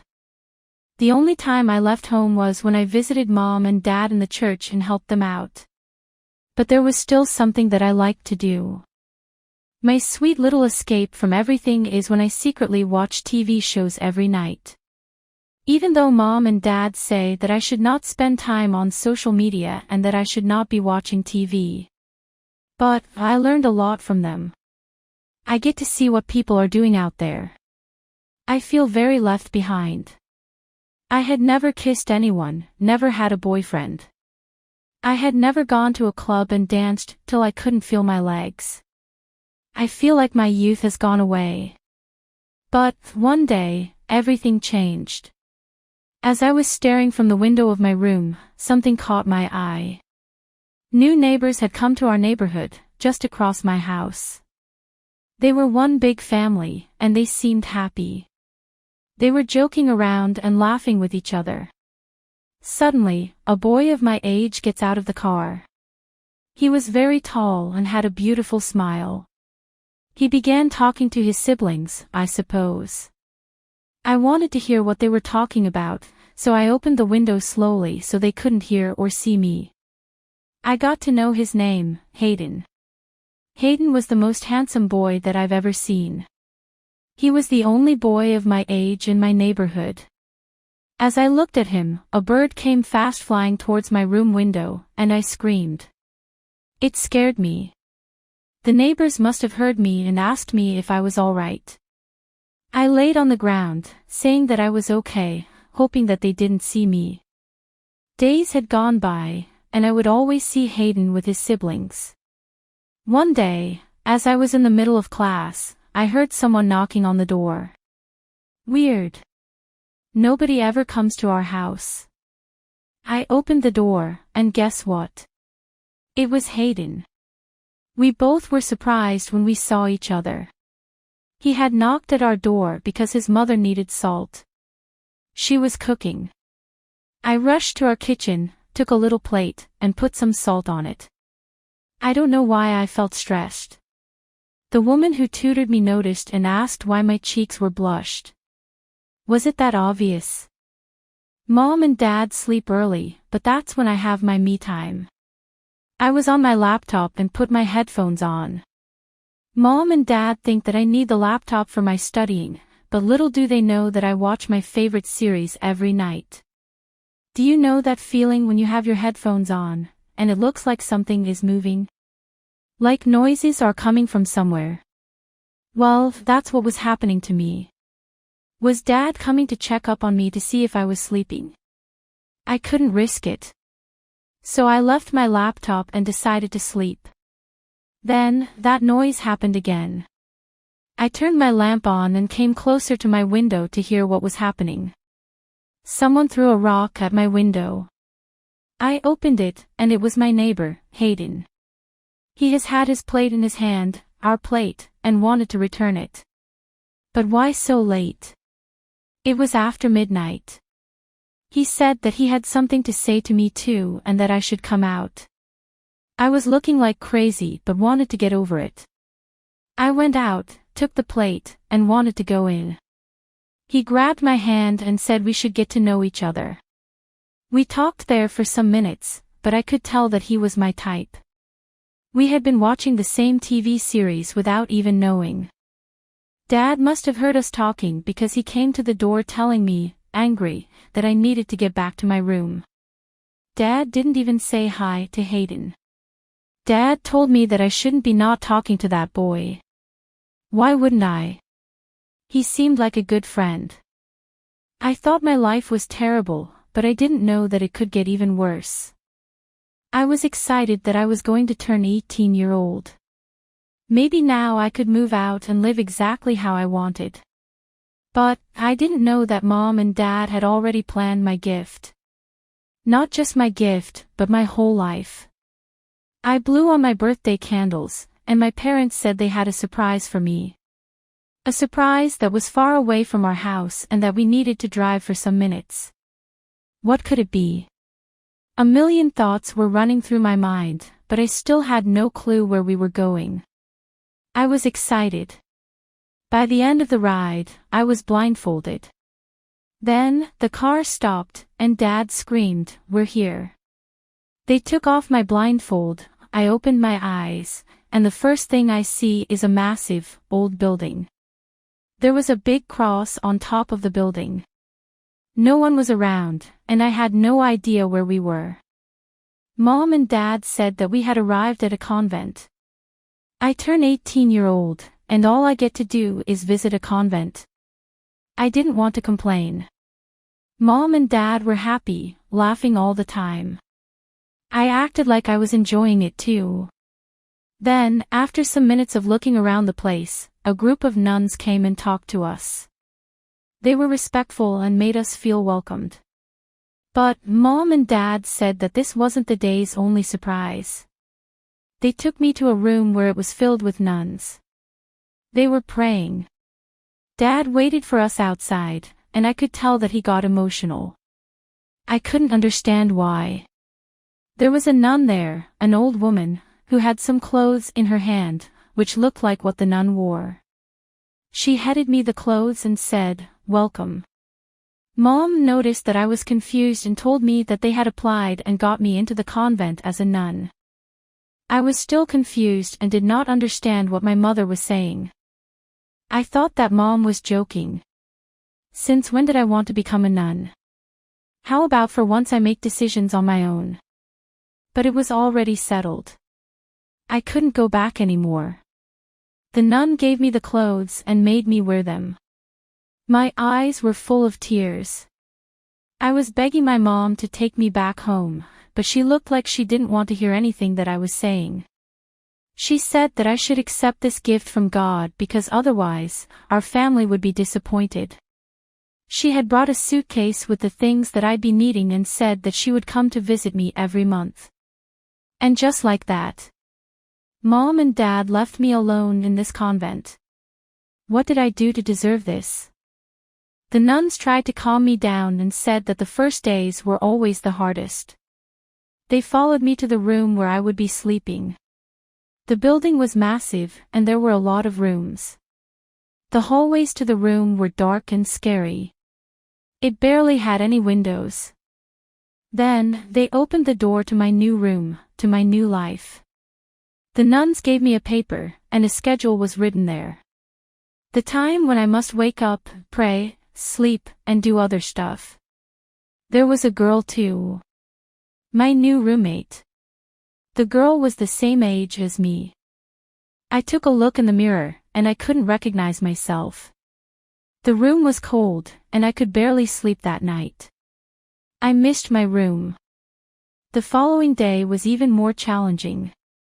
I had to wake up early and move on with the day. I noticed that the nuns there made everyone new to all the work. They made us cook and clean. It made me feel like I had become a maid rather than a nun. They knew how to be rude too. I did not like the place at all. But luckily, I had started talking with my roommate. she didn't want to be there either. She had come because she had no place to go since her family had passed in a car accident. One night, she told me a secret and made me promise to not tell anyone. Under her pillow, she had hidden a phone, where she would spend all the time. We weren't allowed to have phones, but somehow she made it without anyone noticing. I opened my socials to see what was going on. I had a new text message. Hayden had texted me 2 or 3 times, saying that he had missed seeing me in my window. So, all this time he saw me. I texted him and told him everything that had happened to me. Maybe he could help me somehow. But we couldn't stay on the phone for a very long time. Someone might see us. I had started praying 5 times a day, cooked, cleaned, and even helped with the gardening. I had actually started to enjoy gardening. There was a huge yard filled with trees and flowers. It was beautiful. It's where I would spend most of my time. But every time I was out, I'd see for ways to get out of there. I couldn't stay anymore. A big door got locked every night, and barely anyone could get access to the key. But I could still crawl by the walls, but the walls were massive, and somebody needed to hold me in case I'd fall.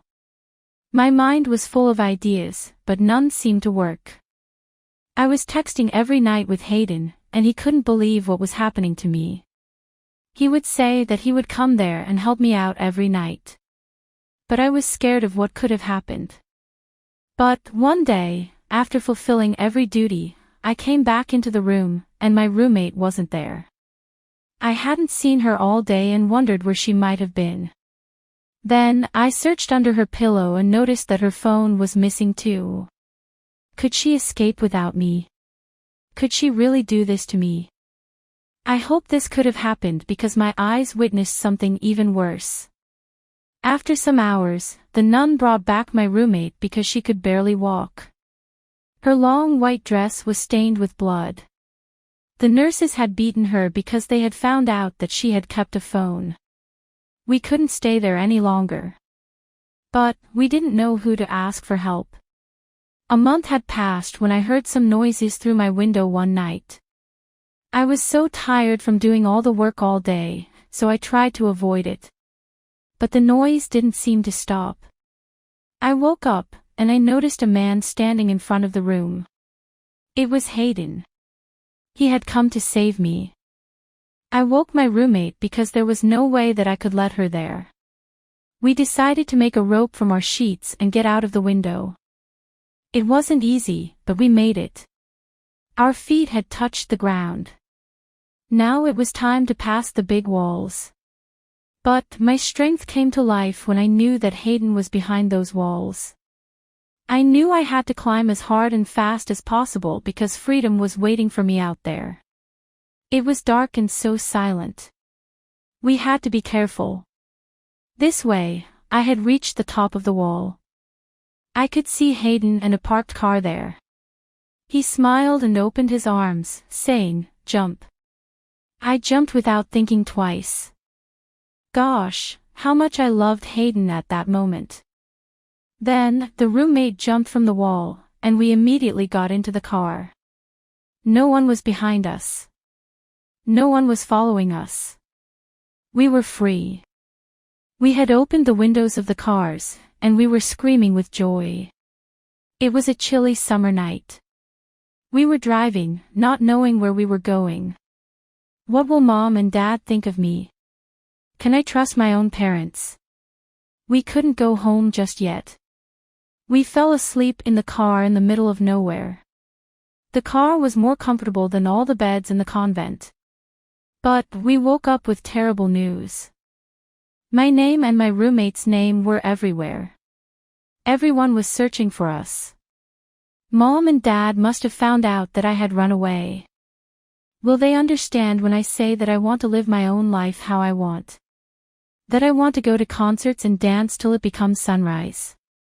This doesn't make a bad person, right? God knows what the future holds for me. Hi there, my name is Melissa, and I am only 17-year-old. Before I begin with my story, I want to give you a glimpse of my life. I come from the beautiful city of Jylin. I was born and raised here. Our house is upon a hill, and you can see the whole city from it. The views are crazy, and the sunsets are breathtaking. The sunrises are beautiful too, but I am not an early bird. I love to sleep a lot, especially in the mornings. I barely go in time for school. So yeah, I don't get to see a lot of sunrises. I live with my dad, mom, and my little brother. But, we recently welcomed a new family member. It's my favorite member, actually, our little puppy. It was my birthday gift from Dad. I've always wanted a dog. I like to believe that our dog is happy here. When I am at home, I feel like a baby, my mom and dad kissing my forehead everywhere I go. Asking me what I want to eat, telling me to go to sleep. They still treat me like I am a child. My parents don't get it that I am a grown-up. When I go to my school, it is a whole different story. I am a teenager. I act how a 17-year-old should act. I am not the sweet daddy's little girl. I have just started my second year of high school, and my parents have no idea what goes on there. They don't know that there is not a single soul there that hasn't dated someone at least once, including their daughter. Me. Just like everyone else, I've liked someone too. But, this was years ago and I was very young. I gave my first kiss, not knowing what a kiss was. Since then, I haven't dated anyone. It's not that I am not wanted, but no one has caught my eye. Well, that's what I thought until one day. One morning, I heard my alarm ringing, and I looked at the clock. I decided to give myself some extra minutes and enjoy the sleep on my warm bed. I had stayed all night the other night, well, how couldn't I? The new episodes of my favorite show had been aired. Suddenly, I felt someone touching my shoulder and calling my name gently, and it was Dad. "Aren't you going to school?" he said. Well, yeah, Dad, I am, obviously. It was Monday, and I had to go to school. Why are Mondays always so hard? I hate it. I got up and tried to get ready, but I was already late. This wasn't the first time that I missed my early classes. My parents understand me when I can't wake up early, they don't say anything to me. But, this will for sure affect my grades. I wore anything that I could find. Clothes that were lying on the ground of my room, from the days before. Thinking about how I have to clean my room after school today. My mom will kill me if she sees how messed up my room was, but she is most of the time at work. Crossing my fingers that she would not go into my room today. At least I opened the window, so some fresh air would go in. Because I had eaten in my room the night before, it smelled terrible. I got out, and my parents had already left for work. I had to walk to school. It was windy and cold. Just what I needed. It was already a bad day, and I wouldn't be surprised if a group of stray dogs would follow me and try to eat me. This is a very serious problem in our city, there are a lot of stray dogs. I love dogs, but sometimes they can be dangerous. I arrived at my school and noticed that the door was closed. There were a lot of people there. I tried to open the door, and someone said, "They are not letting us in because we are late." I turned my back to see who was talking. And oh my God, he was the most handsome boy I've ever seen in my life. I didn't know who he was. He might be in his last year of high school. We stayed there, waiting, and he would look at me non-stop. But, this wasn't my best day. I wasn't looking the best. It was so cold, and I could feel my nose had turned red. Have I even brushed my hair? I am the most unlucky person alive. I was surprised at how he was looking at me. I was a mess. But then, he started walking towards me. He looked like he wanted to say something to me. But, the bell had rung at that moment, and the door was opened. I was curious about what he was going to say to me, but the curiosity didn't last very long. When I came home, I had a new follow request. It was him. How did he find me? Why did he follow me? I wanted to know, so I requested him back. He accepted it within seconds. I am not even kidding, I spent a whole good hour stalking at his profile, and he apparently posts a lot. I learned a lot about him. He goes to the gym every morning before school. You should have seen his pictures, his body. He had posted with his family, and he had a dog. But I couldn't help but notice all the girls commenting on his pictures. Then, I stalked at those girls' profiles too. They were from different cities, and they were so hot and beautiful, it made me jealous. I was jealous because I looked nothing like them. So, I deleted all of my posts. I was embarrassed. In that minute, the boy texted me. I felt sick from all of the butterflies flying in my stomach. I decided to go into my room and text in peace. I decided to not open his messages right away. I didn't want to look like I was interested. But I couldn't resist any longer. He had said, "Why did you delete your posts?" I was going to look at them. In my mind, I was saying, "It's fine, you can look at the photos of the hundreds of other girls that you follow." But I played cool, and that night we stayed until the morning texting non-stop. He was exactly my type, funny, sweet, and sarcastic. But, he had made my life complicated. Now I couldn't wake up late for school and go looking like a complete mess. I needed to look good. I started not staying up late at night, this way, I became an early bird. My mom and dad were curious about how I changed. But, I need to, because I see him every day at school. We saw each other, but we hadn't had the chance to talk to each other yet. I was stupid to think that a guy like him would be interested in me. Every girl drools after him. But, one day, as we were texting, he said that he wanted to go out on a date with me. I couldn't believe my eyes. But I didn't care, I said yes immediately. We have been texting for months now. It was time for us to meet. But, what was I going to wear? Will he like me? 100 questions were running through my mind. He was a year older than me, so he had a driver's license. He said that he would come by my house and pick me up. I was so stressed knowing that my mom and dad would see me. I spent hours trying to find the perfect outfit. My room once again had become a big mess. That moment Mom came in to call me to eat dinner and saw the mess.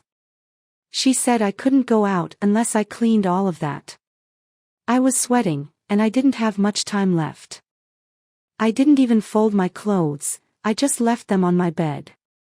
I ran out of my house because he was already waiting outside.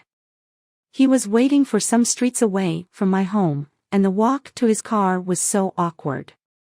I could see him looking at me while I was walking. I got in his car, and his perfume was everywhere, and it smelled so good. I have a weird obsession with men's perfume, and I always use my dad's. Anyways, he hugged me, and we decided to just have a ride around the city and listen to some music. I couldn't stop looking at his hands while he was driving. He was wearing a ring on his index finger. I could tell what we were vibing, and we were enjoying each other's company. He was laughing at everything I was saying. We bought some food, and we ate it in the car. We didn't realize that it had been hours since I had been out until my dad called me asking where I was. This was the end of our date. The only way to find out if the person you went on a date with likes you is if he texts you immediately that night. And that's what he did. He texted me, and the texting continued for days. I know that we weren't dating yet, but we were texting, telling him personal things I never discussed with anyone else. And there was something that I didn't like. He would always follow girls on his Instagram and like their posts, and there were times he would even comment. I didn't know how to feel.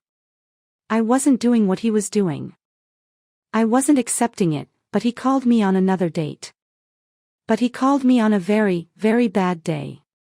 My period had just come, and my stomach was hurting so bad. My face was full of pimples. There was a big, disgusting pimple right around my lips. I didn't want him to see me that way, so I said I couldn't go out. I didn't tell him why not, obviously.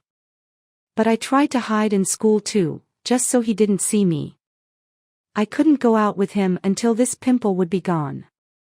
Seeing what kind of girls he follows, my confidence was so low. My period pimples only last some weeks, so that's alright. Just when I thought that nothing could go any wrong, I accidentally fell asleep while chewing gum one night. I didn't notice it until I woke up for school and tried to brush my hair. I tried to brush my hair, but I couldn't. Then, I saw it. The gum was on my hair. I screamed so bad, Mom came to check if I was alright. I wasn't alright. Mom said I should chop my hair. I couldn't go to school that day, and I had to go to a hairstyle and take care of it. The hairdresser laughed when she saw me, but she said some bad news. She said that the only solution for my hair was to get bangs. Bangs? But that was so 2000s, and nobody has bangs anymore. I was going crazy, but I had no other choice. I cut it, and I was looking so ugly. I cried till we arrived home, and I didn't have time to check on my phone, and I was in a crisis. But, a number called me. It was the boy that I was texting with. He said that he wanted to see me tonight since I missed school. He said that he missed me. But I couldn't go out like this. I was looking crazy.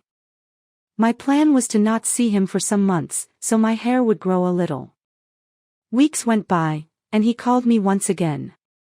I wanted to see him because I missed him so much. But, Dad said that we will give him some money and buy some clothes when he gets paid. I needed new clothes, so I thought it would be better if I waited for more weeks. I wanted to look good. But, I noticed that he wasn't texting me as he usually did. He was cold. However, I decided to put my guard down for once in my lifetime and be the one to ask him on a date. Guess what? You will never guess this, so I will tell you myself. He said that he couldn't go out because he had got a new girlfriend. Maybe that's what I get for caring too much about how I looked. I am Riga, only 18 years old. I want to take you back in time and tell you what had happened to me when I was only 16 years old. But first, let me tell you about my life. I was born and lived all my life in a very tiny place in Kosovo, even though sometimes it gets lonely because almost everyone has left our village, going to the big cities. We are still grateful for the fresh air and beautiful views.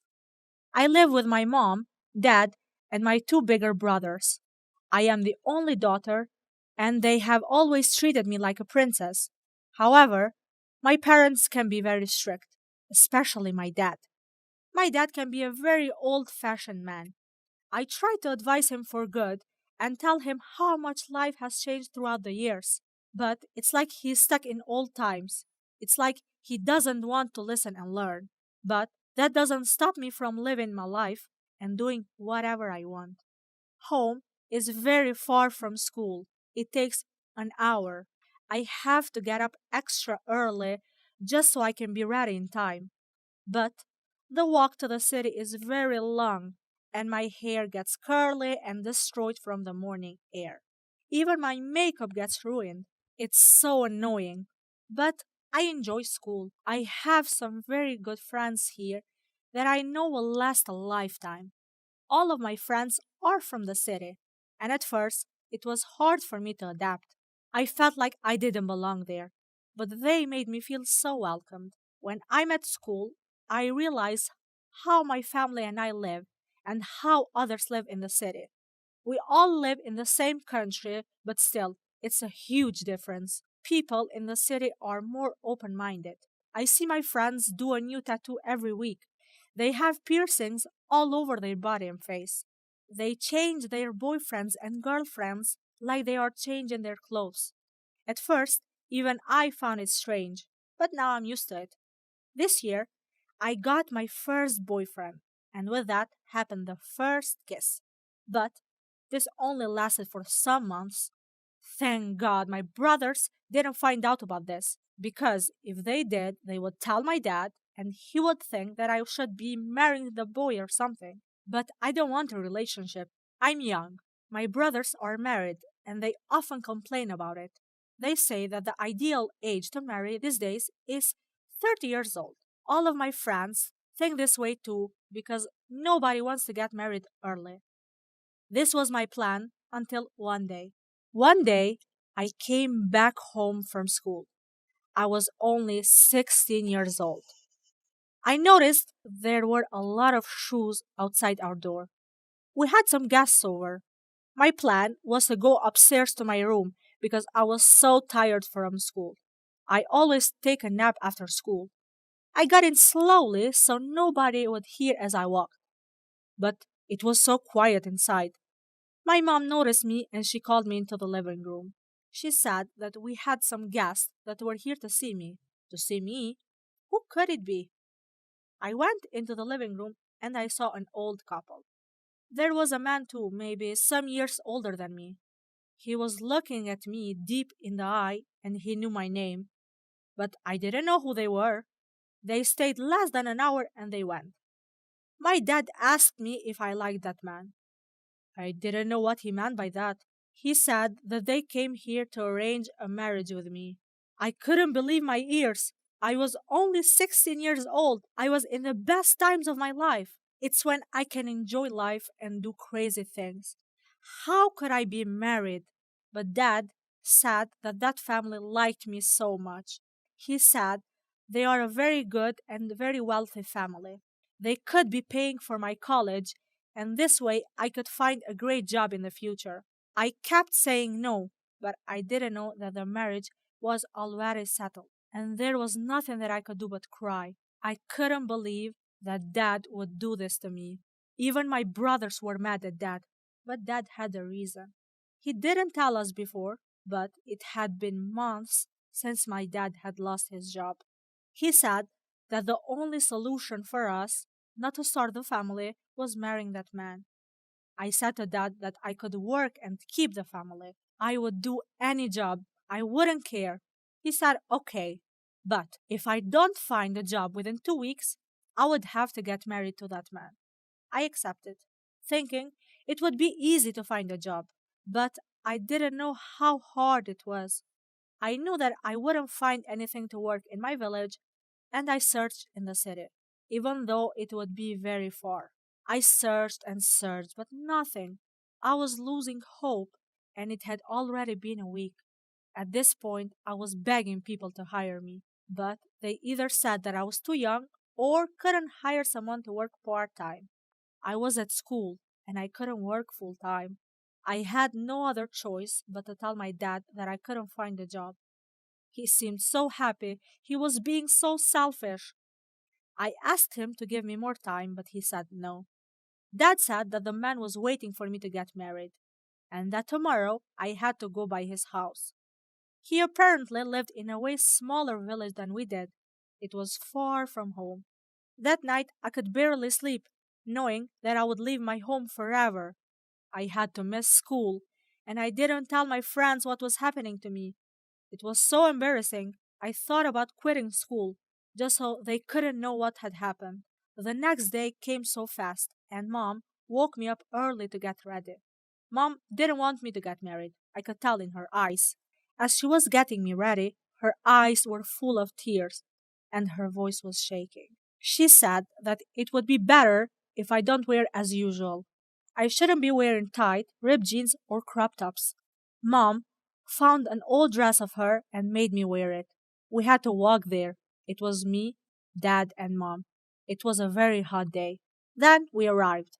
They lived in a huge house. It was surrounded by big trees and had a very big, beautiful garden. In front door, there was a fountain. The sound of the water was so calming. We got in and I was so shy. The man was there and not talking at all, but he couldn't keep his eyes off of me. His parents seemed like very respectful people. They didn't have any other child. We didn't stay there much, but they decided on a date for a wedding. Maybe this family wasn't so bad after all. A month went by, and I didn't get the chance to meet up with that man. I didn't know what he was like. Was he funny? Was he respectful? The wedding day had come, and I was about to find out all of my questions. The family had given us a lot of money, so I could be ready. Dad was happy. We needed the money. The wedding was held in their garden. It was a big wedding. There were a lot of people. I didn't know anyone there. But this was the first time that I got the chance to talk to my soon to be husband. I couldn't find out much about him. The wedding was over. I had to say, the wedding was over, and I had to say goodbye to mom and dad, and my brothers. It was the saddest moment of my life. Then they showed us our room, where my husband and I would be sleeping. It seems so weird when I say husband. It was a big room, and it was all covered in roses. I could tell that we were both nervous and shy of knowing what would happen next. We should consume our marriage. I was scared because it was my first time. I had never done this before. He was shy too. He started getting me off my wedding dress. His hands were shaking. I was shaking too. He started to kiss me. What a weird feeling to kiss a stranger. What a weird feeling to get undressed in front of a stranger. But he was now my husband, and I had to get used to this. We were both in bed, and it was time for me to give him my virginity. Everything happened so fast. I had my eyes closed the whole time. Then he said, "Get up." He put the lights on, and he was searching for something in the sheets. I asked him about what he was searching for. He said, "I can't find the blood of your virginity." So apparently I hadn't bled at all, which was normal. I told him that every girl's body is different, and some of them bleed, some of them don't. He said, "Then how can I show to my parents the evidence that you were a virgin?" He said that they have a tradition to show the virginity blood to their parents. I was shocked, and I didn't know what to say. I could tell that he was not trusting me, that I had never been with a boy before. I was only 16 years old. He got out of bed, saying he couldn't continue this marriage because I wasn't a virgin. I didn't bleed, and that morning he will tell everyone and call off the marriage. I felt so lost. I fell asleep crying and questioning the future of my life. What will my family think of me? What will happen to me? The following day came, and his family had already picked my stuff and told me to go. They were rude to me, and they were treating me like I wasn't worth it at all. My walk home was long, and I was trying to figure out how to tell my parents. They must know that virginity is just a myth, and some girls are born without it. I was so young, and I knew so much. Why didn't they know about this? In our villages, the girls who get divorced get judged and get called terrible names. I didn't care for myself. I was thinking about my family. I arrived home, and mom and dad was there. They were curious about why was I home.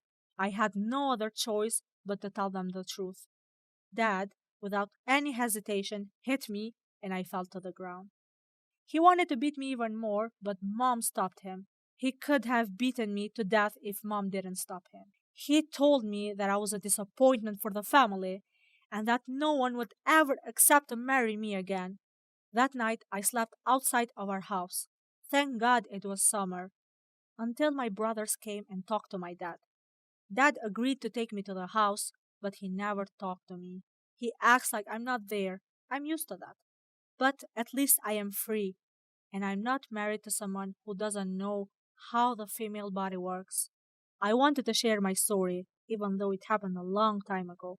I wanted to share it because I've heard a lot of women in the same situation as me. I want the world to know that virginity doesn't define us because it doesn't even exist for some. It's sad to see how uneducated we are, yet We are the first ones to judge. Hi there, my name is Ari, and I have just turned 16 years old. Something strange had happened to me. Before I start telling my story and what had happened to me some months ago, I have to introduce myself first. My life was normal, just like others teenagers. I was born and raised in the beautiful city of Skopje. I am in love with my city. It is very inspirational to me. There is so much to see and do. There are a lot of cute little coffee shops where you can enjoy a cup of coffee on a rainy day. The people here are so kind, and it is very easy to make friends here. My family owns a penthouse in the city center, and the views are just breathtaking. I live together with my mom and dad. Unfortunately, I am an only child. My mother doesn't work because she couldn't leave me alone when I was little. But now we stay together most of the time. She is like a friend and a sister to me. On the other hand, my dad works a lot.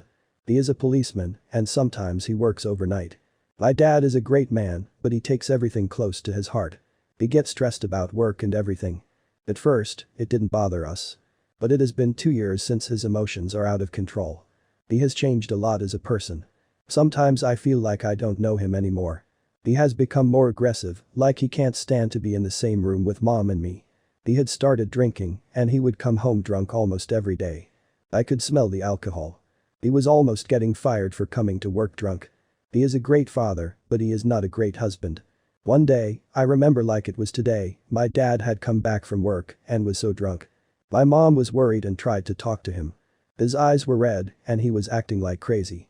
The situation went out of control and he hit on my mom in front of me. He said that he was sorry and didn't mean it. But what about other times, Dad?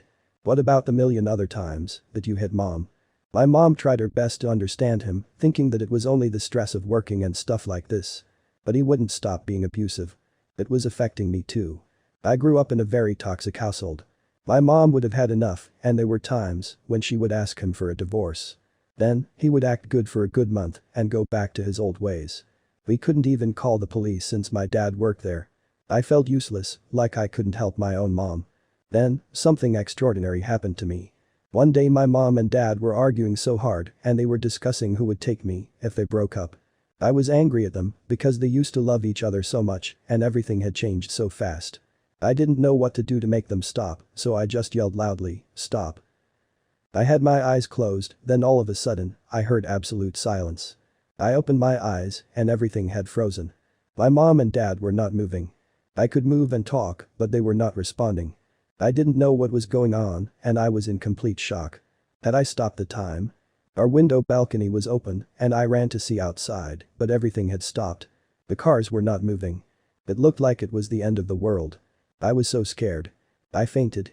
I don't remember anything else happening, but I remember waking up on my couch by my parents calling my name. I woke up, and everything was normal. I thought that it was a nightmare, and I was glad. But, at least my parents had stopped fighting for now. The next day I went to school without telling anyone what had happened to me.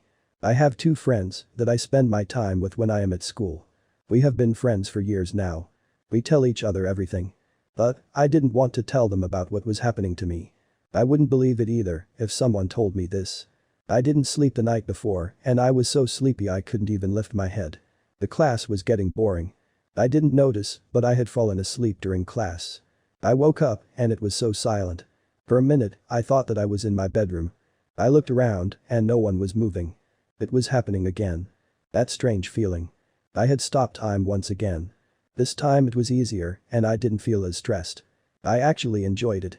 But I didn't know what I had to say to start the time running as usual.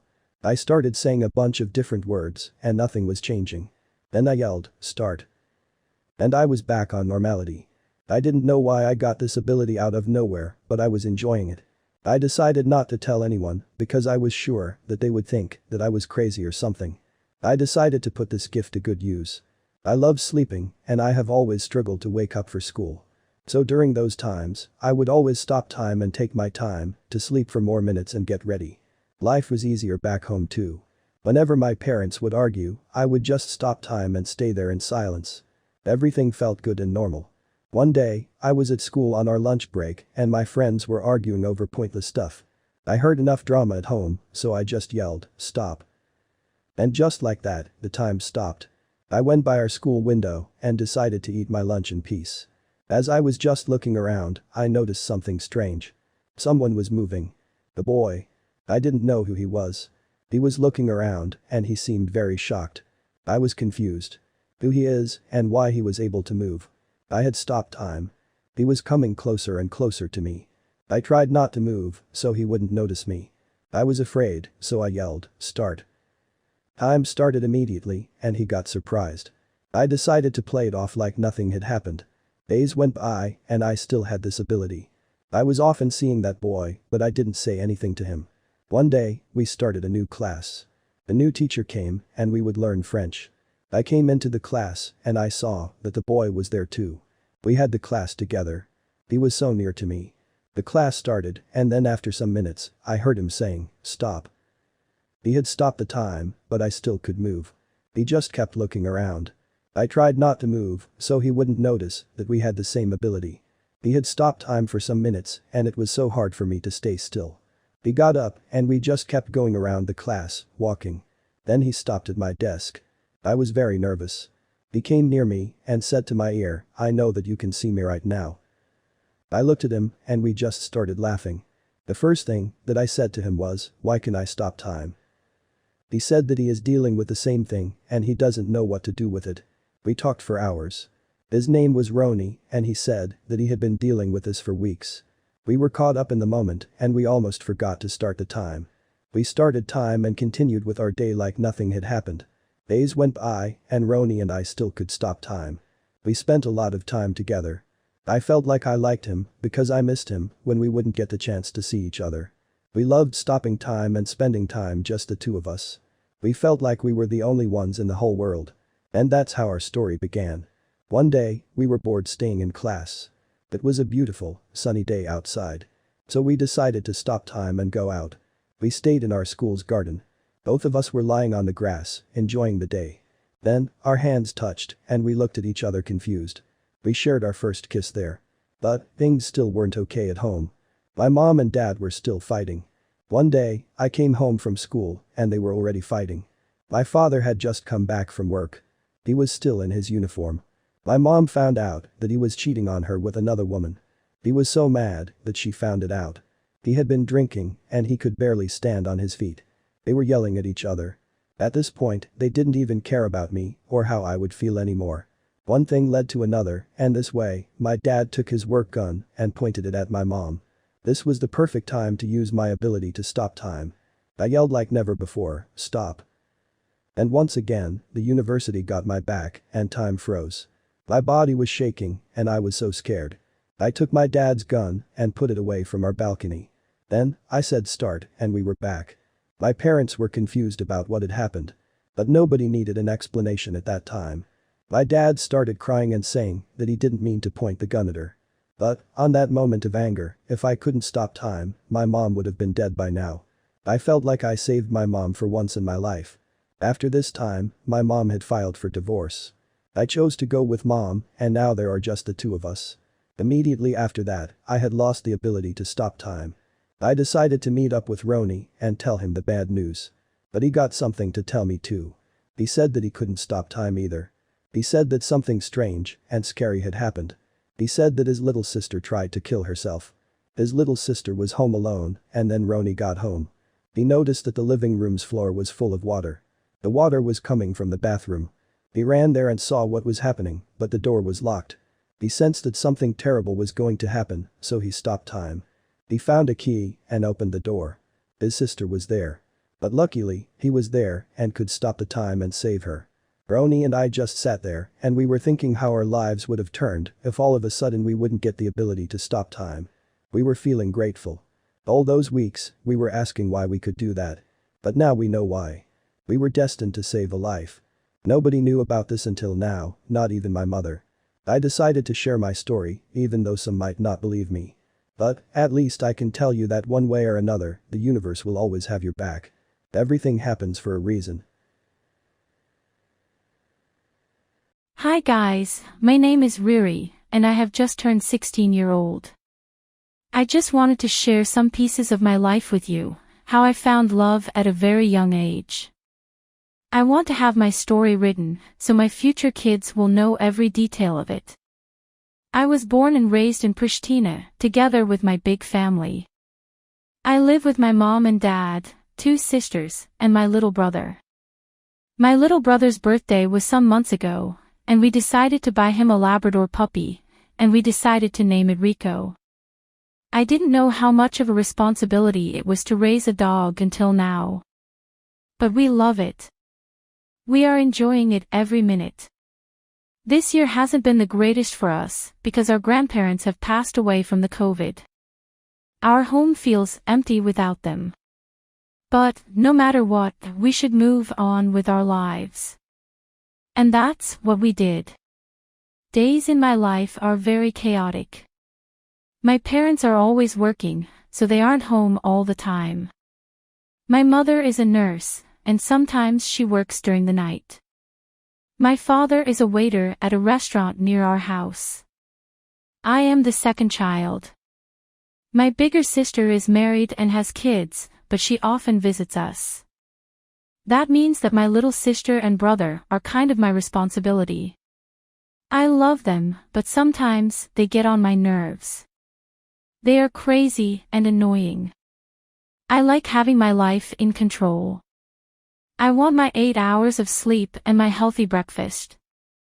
I want to read my favorite book and watch my favorite series. I enjoy taking my usual evening walks with our dog. But recently I haven't had the chance to do the things that I love. It's impossible. When my grandma and grandpa were alive, it was easier for me. Because they were home all the time, and they would take care of us. I became in charge too soon. Even though I hate school and I hate waking up early, it is still my escape. My escape from everything, from my home. It's where I can be a typical 16-year-old for some hours. Because, at home, I usually cook or take care of my siblings. High school is easy for me. It is not what I accepted. I used to see all of those movies saying that it is a nightmare. But, no. It is the opposite. I have made some very great friends that I know are gonna last forever. I am a very outgoing person, so it has never been a problem for me to make friends. I have been in a very short relationship, only once. He was my first kiss, but I regret it all my life. It was so meaningless.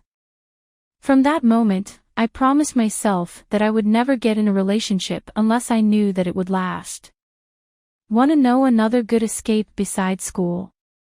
Months ago, just some blocks away from my house, a coffee shop had opened. It is the cutest coffee shop that I have ever seen. It gives me good vibes. At first, I only went there to wait while my siblings would come back from school. But, now, it had become my sweet little escape. I go there every day after school, on the same spot. I like to sit by the window and enjoy the view, especially when it is raining. I stay there for hours. Sometimes I lose track of time. But, it has become my second home. I would go there with friends, but most of the time, I am alone. I used to hate going places alone. It felt so weird. Once I read a quote saying that if you are brave enough to eat alone at a restaurant, you can do anything in life. And, that's the truth. Now I am used to it, and I love my own company. It is peaceful. But, here in Pristina, people are not used to seeing people who are alone at a coffee shop. I often catch people looking at me strangely. One day, I was staying there, minding my own business. I went to the bathroom, and when I came back, I noticed a note on the desk where I was staying. At first, I thought that that was the bill, but no. I opened it, and someone had written saying, "Hi." Hi. What does that mean? Was that for me? I looked around the bar, and nobody was there, just the workers that worked in the shop. I asked for the bill and asked the waiter if he had seen anything. He said no, but he said that we could look at the cameras. I didn't want that. It wasn't a big deal, just a little bit curious. I went home, but I tried not to think about this. The next day had come, and I had just finished school for the day. I didn't know if I wanted to go to my favorite coffee shop because I didn't know who could it be. But it could be someone just joking around, so why wouldn't I go? I went there, and that day, there were many people, and I barely found a seat. I ordered the usual, a nice frappe coffee. I read some chapters of the book that I was reading and went home. This time nobody had left me a note, and nobody had talked to me. So, for a while I had forgotten all about that note. Some days had gone by, and no note. Until one day, someone had put a sticker on my laptop, saying, "Tell me your name, and put this note under the table so I can know." I didn't know if I should like this or be afraid of this. I started to not feel safe there anymore. It felt like I was being watched all the time. I went out of the shop, and I was looking left and right all the time, seeing if someone was following me. But no one was following me, luckily. I decided to not go there anymore, so maybe that person would have given up. I didn't go there for weeks. Then, I went there with one of my friends, but she couldn't stay very long. I decided to stay there and just see if someone would come. I didn't even go to the bathroom. I stayed there, and nothing happened. I asked for the bill, and guess what? On the bill, there was a note saying, "I was worried about you, where were you?" I was shocked and asked for the waiter who had written this. The waiter said that he couldn't tell me. But he said that a guy that always came here wanted to write to me. He said that he got paid to not tell names. I decided to finish this and write him back. I put a note under the desk where I was staying, saying, "Who are you?" I was curious more than ever. The next day I went to the coffee shop, and the only free spot left was where I usually sit. What a coincidence. I sat there, and the first thing that I did was put my hands under the table and see if I had a note. There was a note saying, "I can't tell you my name yet, but I want to know more about you." I replied, "What do you want to know about me, and why?" I put the note under the desk and continued with my day. Now I had another reason to go to the coffee shop. I don't know why, but I found this so interesting and exciting. My life felt like I was in a movie.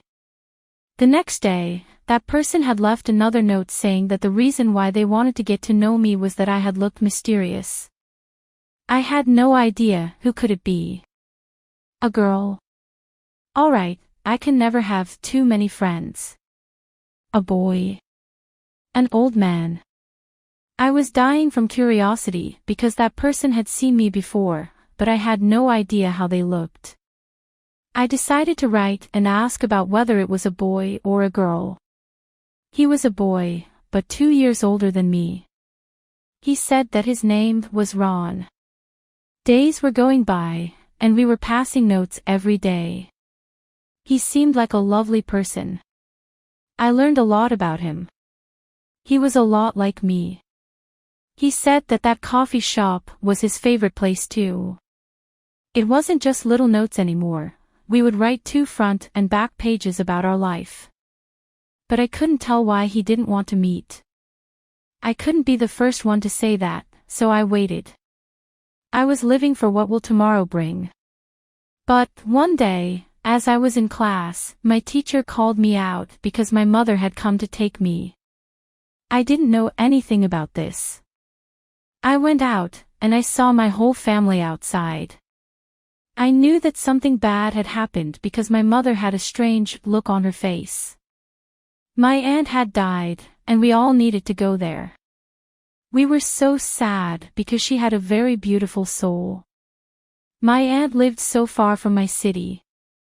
She lived in a village. My mother said that we had to go and stay there for 3 days. And that's what we did. But that meant that I would not hear from Roni. I didn't have time to go to the coffee shop and explain to him where I would be the next few days. We had to be there immediately. We arrived at my aunt's, and I couldn't stop thinking about him, which made me realize that I liked someone that I had never seen before. I couldn't stop thinking how worried he was. Those 3 days had gone very slowly, and I was finally back at my old life. The first thing that I did was go to the coffee shop. Roni had left me a lot of letters. He thought that I decided to not do this anymore, and he had written a lot saying how much he missed me. I wrote him back and told him exactly what happened to me and that I was hoping to hear from him again. The next day I saw that he had written to me immediately. Months went by, and we were having so much fun communicating this way. It was so romantic. I decided to tell my friends about what was happening to me. But I didn't get the reaction that I was hoping for. They said how dumb I am and that I shouldn't have believed a word that that guy had spoken. They said that it could be someone that was playing and messing with me. They found it weird how he didn't ask me to meet up with him. It was weird, but I didn't want to admit it. The words of my friends had gotten into my mind, and I decided to write and ask him to meet. I didn't want to sound desperate, but I was curious. I went into the coffee shop, and I was scared to see what he had said. Maybe he didn't want to meet with me at all. I got in and sat in my usual place, and there was a note there. I opened it, and guess what? A note said, "Look upon your left." I looked up, and a blonde guy was smiling and waving at me awkwardly. Then, he started walking towards my table. I was so nervous because that happened all of a sudden. I wasn't ready, and my body was shaking. I didn't even have my best outfit on. He came near me, hugged me tightly, and ordered my usual. He was smiling all the time. At first, we felt kind of shy, but then everything changed. We got the chance to talk about everything, and he said that the only reason why he didn't ask to meet was that he likes taking things slow. He lived not so far from my home, but I had never seen him before. We stayed and talked there for hours, and the only thing that stopped us was the waiter telling us that the coffee shop had to get closed. He walked me home that night and gave me his number. It was our time to leave the notes behind. Now it had been a year since we are together. I love how we met, and I can't wait to see what the future holds for us. Even though we are young, we have already talked about our future. The coffee shop where we met was named Embel, which means sweet in Albanian. We talked and decided that if he had a daughter in the future, we would name her that way. Hi guys, my name is Bora, and I have just turned 16-year-old. I wanted to tell my story about what had happened to me some months ago. But first, you need to know more about me. I was born and raised in Pristina. My name Bora means snow in my language because I was born during the coldest winter days. I live with my parents and my 2 little sisters. Everyone says that it is fun to have sisters, but mine are crazy. My parents are the sweetest parents in the whole world, and they did the most so we could have a great life. My parents work all the time, and we are at school. My mom is a nurse, and she often works at night too. My dad is a fireman. They both save a life for a living. We barely get to see each other, but that's why vacation exists. The only vacation that we can have together as a family is during the summer. Every summer has its own story, mine too. This summer, we decided to take a 1-week vacation to the beautiful beaches of Albania. Albania is a very amazing country, and we go there every summer. There is so much to see and do. You have a lot of beaches that you can choose to visit. This time we decided that we were going to Ksamil. We had never been there before, and we were excited. We decided that we would go by car, even though it would be a long road from Pristina to there. But we didn't care, as long as we knew we were going to take some cold swims on Albania's most clear waters. Another reason why we decided to go there was because of a friend that I have. It had been a year since I had been texting with my internet friend. Her name is Anna. Anna is from Albania, and we had actually met last summer. We clicked immediately, and we have been texting since that day. We would FaceTime non-stop. My whole family knows about her, and everybody knows how much we love each other. She is the same age as me. When I told her that I would be coming to her country this summer too, she was so excited and said I should meet her. So my plan was to stay 4 days with my family, and then the last day I would go to Anna. My parents agreed. We all got ready for the long road journey ahead of us. I was sitting in the back seat of our car with my 2 little sisters. As always, they were so annoying, so I put on my headphones and listened to my favorite albums the whole road. There were times when I would fall asleep. I love falling asleep while on a road trip. It is so relaxing. After some long hours, we arrived at our destination. The sun was so bright, and it was a very hot day. My father was so tired from driving all day, but we girls were ready to spend some hours by the pool. I put on my favorite bikini. The weather was perfect, and there were many people there. We had so much fun on those first days of our vacation. We all needed that. But then it was time for me to go with my friend. My friend was in a different city in Albania, only some hours away. We planned that she would come and get me, but she couldn't come. I didn't want to bother my dad and mom and take hours from their vacation, so I decided to take the bus. Plus, we all talked the same language, so it wouldn't be hard for me to communicate. I got ready. I got my sunglasses, and I wore a sundress. I got only one bag with me, and some food for the road. I was so excited because Anna said she would show me some secret beaches that Albania has, and no one knows. Some hidden gems. I went to the bus station on foot, and I already got so tired because it was so hot outside. I arrived there and saw a lot of buses. At first, I didn't know which one to get in. But then I heard some man yelling the city's name that I would be going and pointing to a bus.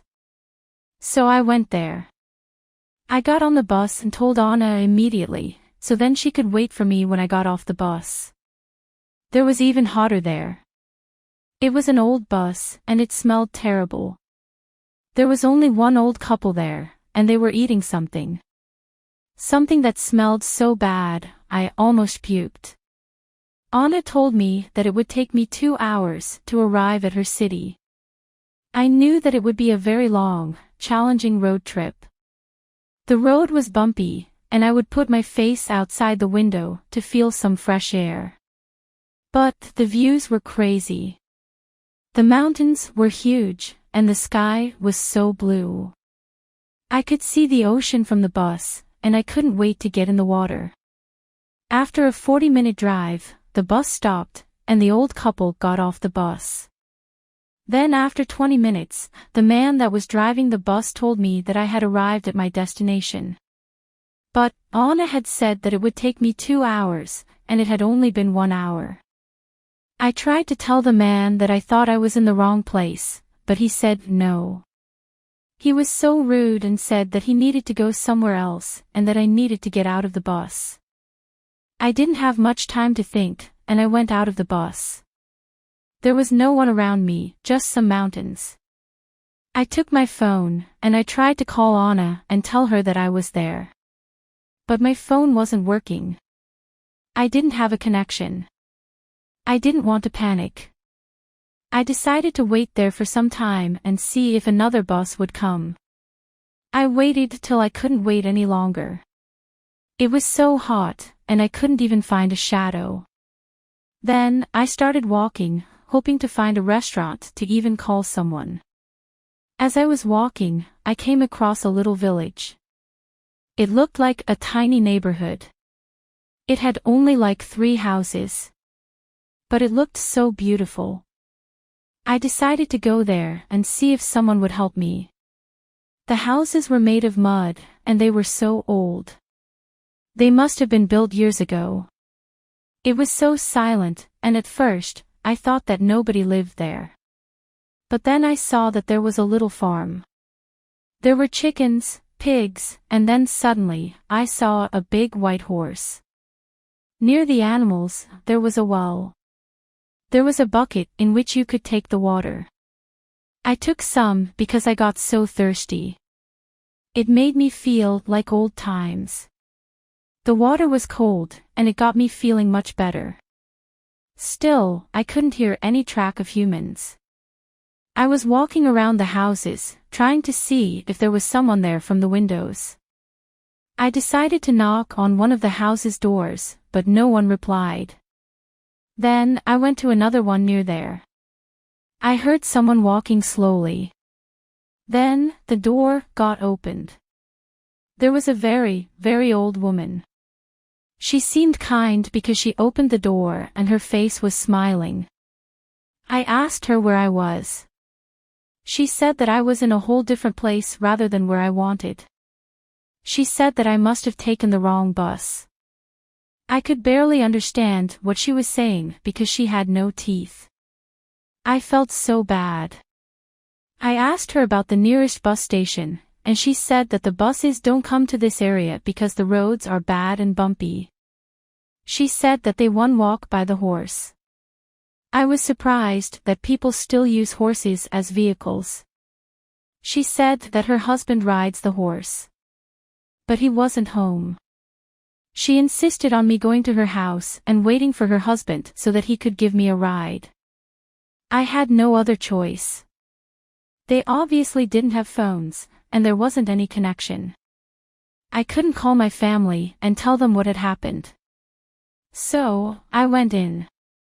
The house was so tiny but so cute at the same time.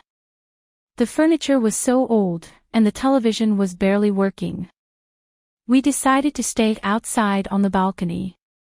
The air was so fresh, and the view was beautiful. She made me some fresh orange juice from her garden and gave me some fresh fruits. She told me that everyone had left this village and that she and her husband were the only ones living there. I asked her about her kids, but she said that everyone had left and gone to the city. I felt bad. They must have been feeling so lonely. But, no. She was happy and full of life. The clock was ticking, and her husband wasn't coming back. She said he works all day and takes care of the corn. She said that he would be late and needed to stay and wait. So that's what I did. I was so hungry. Luckily, the old woman started making the dinner. I decided to help her. She wanted to make a traditional Albanian pie. So, I went to her garden and picked up some fresh onions. She was so old, but she was so strong. As the pie was baking, we had the chance to get to know each other better. It was getting darker, and we ate dinner. Her husband still wasn't home. There weren't any lights in the room, only some candles. I was looking through the windows, but I couldn't see anything. It was so dark. Suddenly, we heard the noise of a horse near the house. It was her husband, and he had come back. He was happy to have someone over. He was very kind. He seemed very tired, but he didn't miss the chance to kiss his wife. They looked like they were so in love with each other. But there was some bad news. He said that he couldn't ride the horse at night because it was dangerous. He said that we had to wait till the sun rises. But that would have meant that it would be a whole day without my family contact me. I had no other choice but spent the night there. I felt safe there because the old couple seemed like the nicest people. They made me a place to sleep in their living room. They slept so early. So, I was all night up and scared. It was so dark. There was only one candle.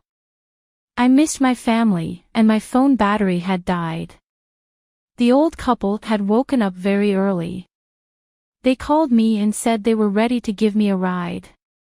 I had slept on my sundress, and I hadn't brushed my teeth or hair. I didn't care, and I went out that way. I felt so sorry that I had to leave that old woman alone. She needed someone. She hugged me so tight and kissed my forehead. She said that she would like to see me again, anytime soon. I got in the horse, and that was the first time that I did that. At first I was scared, but then I loved it. It was a fun experience. He took me to my friend's place, and everyone was staring at us. I thanked him, and I hugged him. I met up with my friend, and I charged my phone without wasting time. I told my family that I was okay. They were so worried. Now, I was ready to continue with my vacations with Anna. I just wanted to tell my story because this experience had taught me a lot. It took me back to a time when life was simpler. It made me think about life differently and how simple it is, but we make it so complicated. I admired how grateful that old woman was about life. Even though they had no phones, no cars, they were happy. They were healthy, and that's what mattered. Guys, my name is Dawn, and yesterday I turned 16-year-old. You know what they say about sweet 16, it should be sweet but crazy at the same time. But my birthday was crazier than sweet. It was an epic night, and I am going to tell you all about it. I was born and raised in Pristina, Kosovo. I am the only guy in our house. I live with my mother and my sisters. My dad had passed away from cancer when I was just a baby. I didn't get to stay much with him. But my mom says that he was exactly like me, rebellious, free and funny. I often wonder how my life would be if my dad would still be alive. But, my mom had become my dad too. She is the strongest woman that I've ever met. My mom is my hero. My two big sisters are married and have kids. Now it's just mom and me. Sometimes, she is home alone, and I feel bad, but I always say to her that she should move on with her life and find someone else.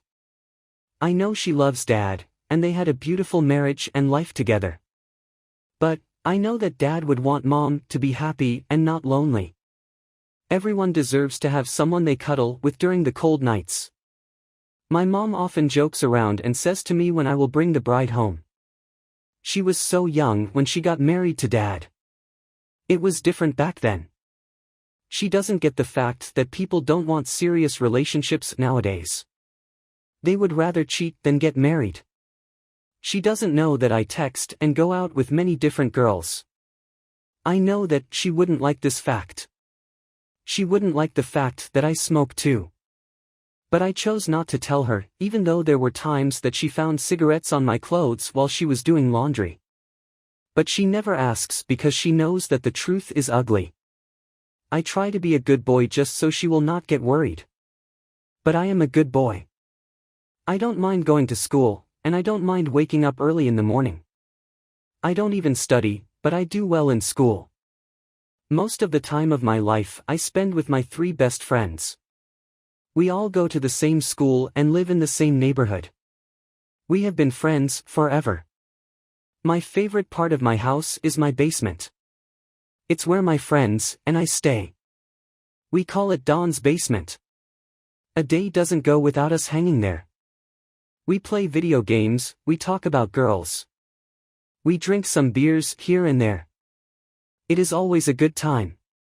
But, my birthday was almost here, and this time we wanted to make something different. We didn't know what to do. We were a bunch of 15-year-old kids with no driver's license who couldn't buy even a pack of beers. We decided to call the brother of one of our friends. He was a 22-year-old. He had a car driver's license, and we would go anywhere we wanted with him. He agreed to drive us around, only if we paid his gas. We agreed. Why not? He said that a new club had just opened and that we needed to go there.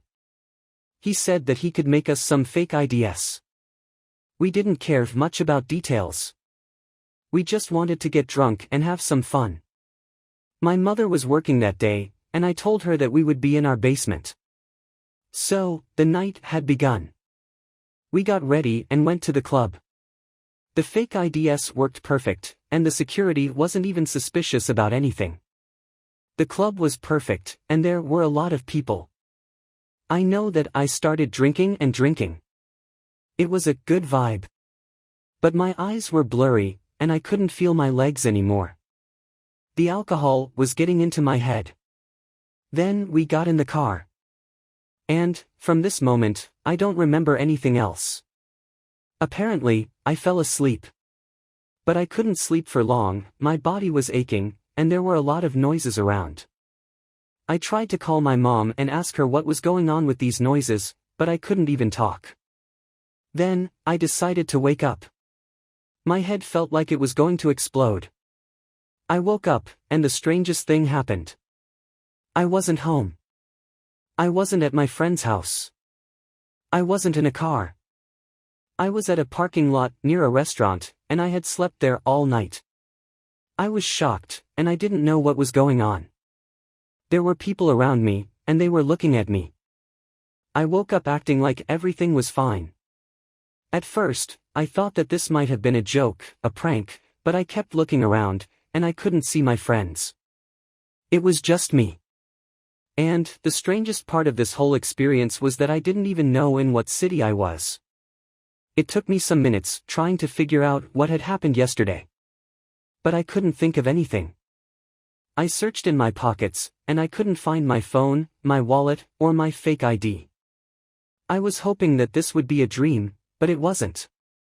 It was a very hot day, and my mouth was dry from drinking last night.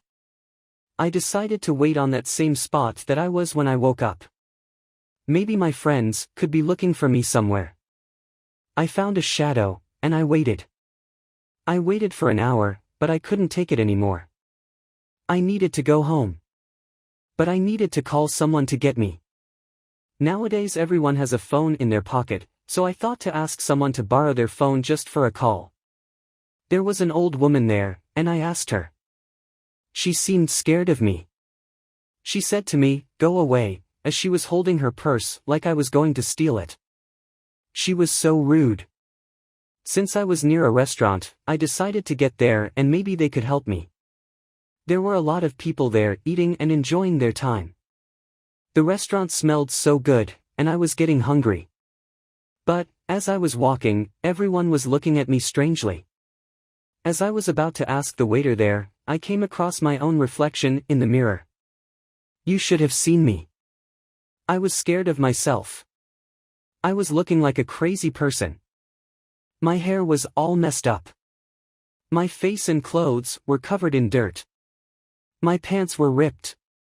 Now I know why that woman was looking at me that way. I was looking homeless. I ran as fast as I could from the restaurant. That's when I started getting more scared because I felt like nobody was going to help me. I was walking and just thinking that was going to happen next. There were a lot of bakeries with the name of the city that I was. I was in Prizren. I didn't know how I got there. I came across a fountain. Nobody was around me, so I decided to wash my face and hair to look normal. After that, I was looking a little bit decent. Now I just needed to call someone and find the way to the bus station. As I was walking, I came across a group of boys of the same age as me. I asked if I could borrow their phone, and I explained to them what had happened to me. They started laughing, and they looked like some cool kids. They asked me if I ate, and I told them no. They said that we should go somewhere to eat, and that's what we did. The first person that I called was my mother. She must have been so worried for me. I called and told her that I was all right, but I didn't tell her where I was. She kept saying that she had been calling on my phone, but it wasn't working. She said that she had been planning something for my birthday and that I needed to be home at a certain time. But, I was so far from my home, and I didn't know if I could make it. Then I called my friends, and they were looking for me too, but they said that they couldn't come to get me. I ate the food that my new friends had just paid for. But now I felt sorry for asking them for money for the bus ticket. I would sound so selfish. So, I didn't. But they told me the road to the bus station. I arrived there, and I had to wait for some minutes until the bus driver started driving. I had some minutes to think about what I will do, but I couldn't think of anything. I got on the bus hoping that they would not ask for the ticket's money. There were a lot of people on the bus, and I could barely find a seat. This way, I thought that they would not notice me. But they did. They said that they felt sorry, but they couldn't accept me without a ticket. They had to get me out of the bus in the middle of the road. I got so embarrassed when they kicked me out. But I had to get home, and I only had some hours left. I decided to get out on the road and see if I was lucky enough for someone to give me a drive. I waited some minutes, and the day was almost over. It was getting darker, and I was so tired. I just needed to take a long nap in my warm bed. Then, when I was about to lose hope, a car pulled next to me, honking and saying to get in. I got in without even looking who the driver was. It could be a psychopath, a serial killer. But I didn't care at all. Luckily, I got in and saw a group of girls. There were 3 girls, and they were from Pristina. They were from the same city as me, but I had no idea who they were. They were on a road trip to Prizren. It felt so good just sitting in the car and looking from the window, knowing that I am going home. The road to home was long, but I slept half the way. I only had an hour left before I would arrive home, so my mom wouldn't notice where I was. Then, I had arrived at my city, finally. The girls couldn't drive me exactly to my neighborhood, but I ran so fast. I came in the house, and the lights were off, and I heard someone shouting, "Surprise!" The whole family had come to wish me a happy birthday, just like what I needed. They were surprised when they saw me. I looked like I was chased by some dogs. But, I couldn't tell what had happened to me because my mother would kill me. I blew the candles of my birthday cake. I stayed there for some good minutes and immediately went to sleep. My mom didn't suspect anything, and I was glad. The next day, I slept till afternoon. It was the best sleep that I've ever had. I decided to meet up with my friends and talk about what had happened the night before. They said that I've had found some friends in the club from Prizren and that I insisted on going with them. They thought that I wasn't that drunk. I still don't know who they were and what we did. Then, suddenly, I got a message from someone. Someone had sent me some pictures, saying, "We had so much fun." It was me, and I was with the guys from Prizren. We had made a lot of pictures together. I still haven't met with them and found out exactly what happened. But, I just wanted to tell my story and tell everyone that you should drink a very reasonable amount. It is important to have fun, but My name is Art and I have just turned 18-year-old. I wanted to share something that had happened and hopefully you don't make the same mistake that I did. I was born and raised in Pristina. I have always lived with my parents and my little brother. But, now that I had turned 18-year-old, it was time for me to get out of the house. I was ready to live on my own and make my own rules. Plus, my parents don't understand that I need my space. My parents still treat me like I am a baby, but I am not. They are the sweetest parents, and they care about me, but I just couldn't continue this way. My mother doesn't work, but my father owns the biggest shoe company. I love working there. I have been working with my father since I was 10 years old. Maybe I didn't do much back then, but I just loved being there with my father and seeing what he does. My father works very hard and we have always had a beautiful easy life because of him. That's why I moved out. I work and I have my own money. But, my place is very near my parents' house. They visit me almost every day. It has been months since I have been living alone and I love it. Everything is easier and I can do whatever I want to.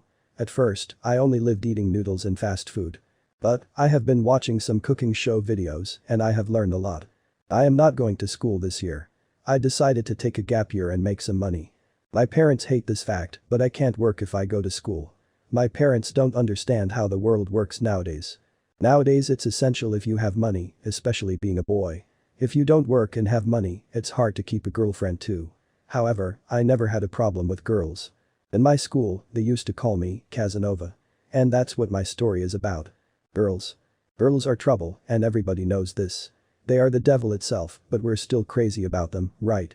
In Pristina, there are a lot of beautiful and hot girls. Some of them are easy to catch, and some aren't. 3 months ago, I was scrolling through my Instagram feed and I came across a girl named Rita. Her photos were breathtaking and she looked so beautiful. I decided to follow her. I take care of my Instagram because girls will not follow you back if you don't have good pictures. She followed me back, so I decided to text her. She was from the city too, but I had never seen her before. I texted Rita a lot and she seemed such a fun person. After 1 week, I asked to see her live. At first, she kept saying that it was too early for us to meet. But what if you are photoshopping your pics and you don't turn out to be how I wanted? I don't judge girls on their looks, but I don't want someone to lie to my face. You can never trust social media nowadays. I'd rather see her live and see if we vibe and not waste time. So, that's what Rita and I did. We met. I went to her place and picked her up. I was driving my dad's car since I still didn't have my own. My dad has a fast and expensive car and girls love it. Rita loved it too. When we met, Rita seemed a little bit shy. I couldn't tell if that was her personality or it was because of the first time seeing each other. It's understandable to be shy and excited on the first date. But Rita looked even better than in the photos. She was blonde, tall, skinny, and had a beautiful smile with perfect teeth. She was my type. We went to a sushi place and we both enjoyed our little date. Days went by and I had already asked her for another date. We could go to my place or I don't know, whatever she would like. But Rita had very strict parents and they didn't let her go out as often as she wanted. Plus, she had brothers. She was afraid that her brothers would find out that she was going out with me. Brothers are very overprotective over their sisters. So, I didn't insist on going out. I tried to understand her. Plus, I didn't want to deal with her brothers. But, I am only 18-year-old and I am not looking for a serious relationship. I am still young to settle down. I have my whole life ahead of me. It's hard to enjoy life while being in a serious relationship. Rita couldn't go out with me, but I could go with other girls. I mean, why not? I have nothing to lose. This time, a girl followed me. Girls never follow first, and that was strange to me. I followed her back to see who she was. Her name was Tatiana. Just by reading her name, she sounded so hot and beautiful to me. She accepted my following request so fast. She had over 80 posts. She clearly enjoys her life. I stalked her, and it looked like she was some years older than me. I didn't want to text her immediately. She was the first one to follow me, and I was just curious if she would be the first one to text too. After some days, that's what she did. We texted, and I learned a lot about her. Apparently, she is from Germany, but she is on her winter vacation here in Pristina. She said she was here for some months only, staying at her family's place. I thought to myself, some months are enough for me to go out with this girl. I was still texting Rita, but that didn't mean that I was in a relationship. So, I decided to ask Tatiana out. It had been only some hours since I started texting with her, but we decided to meet. I told Rita that I went to sleep early that night since she was texting to me non-stop. She didn't have to know. I met up with Tatiana. She had black hair and was a little bit shorter than me. It was January, but she wore a very short dress and high boots. I could tell that she had been in a tan salon. Tatiana was completely a different type from Rita. Was it possible to like two types of girls at the same time? It was a little late and we had no idea where to go. She knew that I was living alone, so she said that we could go to my place. I am the one who usually tells girls to go to my place. But, we went to my place. We talked and talked for hours. Tatiana was a very open-minded girl and not shy at all. I loved that. She was the first one to kiss me. It is so hot when the girl makes the first move. But, we stopped at the kiss. It had been weeks since I was texting Rita and Tatiana. Rita and I had our first kiss too. It had been my first month anniversary of Rita and me and Tatiana. There were times that I felt guilty talking to both of them at the same time. But I liked them both. They were so different and I liked this fact. What Rita didn't have, Tatiana did. What Tatiana didn't have, Rita did. I was having a great time with both of them. I could make time for everything. But, there were times when Rita would ask to look through my phone. I'd tell her that we should just end it all if she didn't trust me. There were times when Tatiana would call me and I'd be with Rita. But thank God, none of them didn't find out about this. It had been 3 months and there was 1 week left until Valentine's Day. I was hoping that Rita couldn't go out that day or Tatiana. I can't go out with both of them. At first, I didn't talk to any of them about Valentine's Day. But they were the ones that kept talking and making plans. I couldn't say no. This is where everything goes wrong. A new restaurant just got opened in our city and both of them said that it would be a great idea to go there for Valentine's. What a coincidence. At first, I panicked and I didn't know what to do. But then I got an idea. I thought to myself that I could go during the daytime with Rita and then during the night with Tatiana. Or either way, it didn't matter. Luckily, they agreed. Rita said that she could go out for Valentine's Day during the daytime. So that's what I will do. First I will go with Rita and then Tatiana. Valentine's Day had come and I started getting ready. I bought flowers for both of them and I wrote a cute little note. I was just waiting for Rita to tell me to go and pick her up. I was waiting and wasting time. She wasn't texting me back. Then, she called me saying that she couldn't go out immediately. She said that her brothers were there. I decided to wait, thinking that it would be only some minutes or something. But, no. She made me wait for 2 hours. It was almost time for me to go and pick up Tatiana. She was texting me and telling me that she was getting ready. She was sending me pics of her outfits and making me choose. God, she looked like a goddess in every dress. But I was sweating. The clock was ticking and it was time to go and pick up Tatiana. All of a sudden, Rita said that she could go out now. I went to her house without wasting time and we went to the restaurant. She looked beautiful and happy to see me. I put my phone on silent just in case Tatiana calls me. Rita and I ordered some food and we were just talking and enjoying our time. Suddenly, I get a text from Tatiana saying, "Where are you?" I needed to go and take her. I told Rita I had to go to the bathroom and I drove so fast that I almost had an accident. I picked her up and now I had to make sure that we would be sitting somewhere far from our table with Rita. I said to the restaurant owner that we wanted a private place. Luckily he found us one. I felt safe there. It was just Tatiana and me. I told her that I needed to go to the bathroom. I went immediately to Rita's. She was waiting for me. So I planned to stay some minutes at Rita's and then some minutes at Tatiana's without getting caught. I was getting tired from going back and forth but luckily they weren't noticing anything. I just wanted this night to be over. As I was staying with Rita, she said that she had to go to the bathroom. That was the perfect time for me to go and talk to Tatiana for a bit. But Tatiana wasn't there. Then, I saw both of them getting out of the bathroom. I panicked so hard and went outside for a cigarette. I was so scared. A million questions were running through my mind. Do they know each other? Was it just a coincidence that they were at the same time in the bathroom? I decided to think positively and go on with my night. I went to Tatiana's. And there she was. Rita was there too. I couldn't believe my eyes. I felt like I could faint, but I tried to play it cool. They were laughing with each other. The first thing that came out of my mouth was, "Do you guys know each other?" Tatiana spilled wine on my face and said yes. Both of them planned this whole Valentine's Day. They played me exactly how I played them. They said that they knew earlier that I was talking with both of them, but they were waiting on me to tell them the truth. Both of them seemed to be very heartbroken. It made me realize how wrong I was. I liked Rita and Tatiana, but now I had lost both of them. I didn't know what I was doing until I saw them together. That Valentine's Day made me a whole different person. Someone could have done the same thing to me. Someone could have done this to my mother, to my sister. I just wanted to share my story and tell everyone that you shouldn't be playing with people's feelings. Don't get into a relationship unless you're willing to commit. I am Lisi and I am only 16-year-old.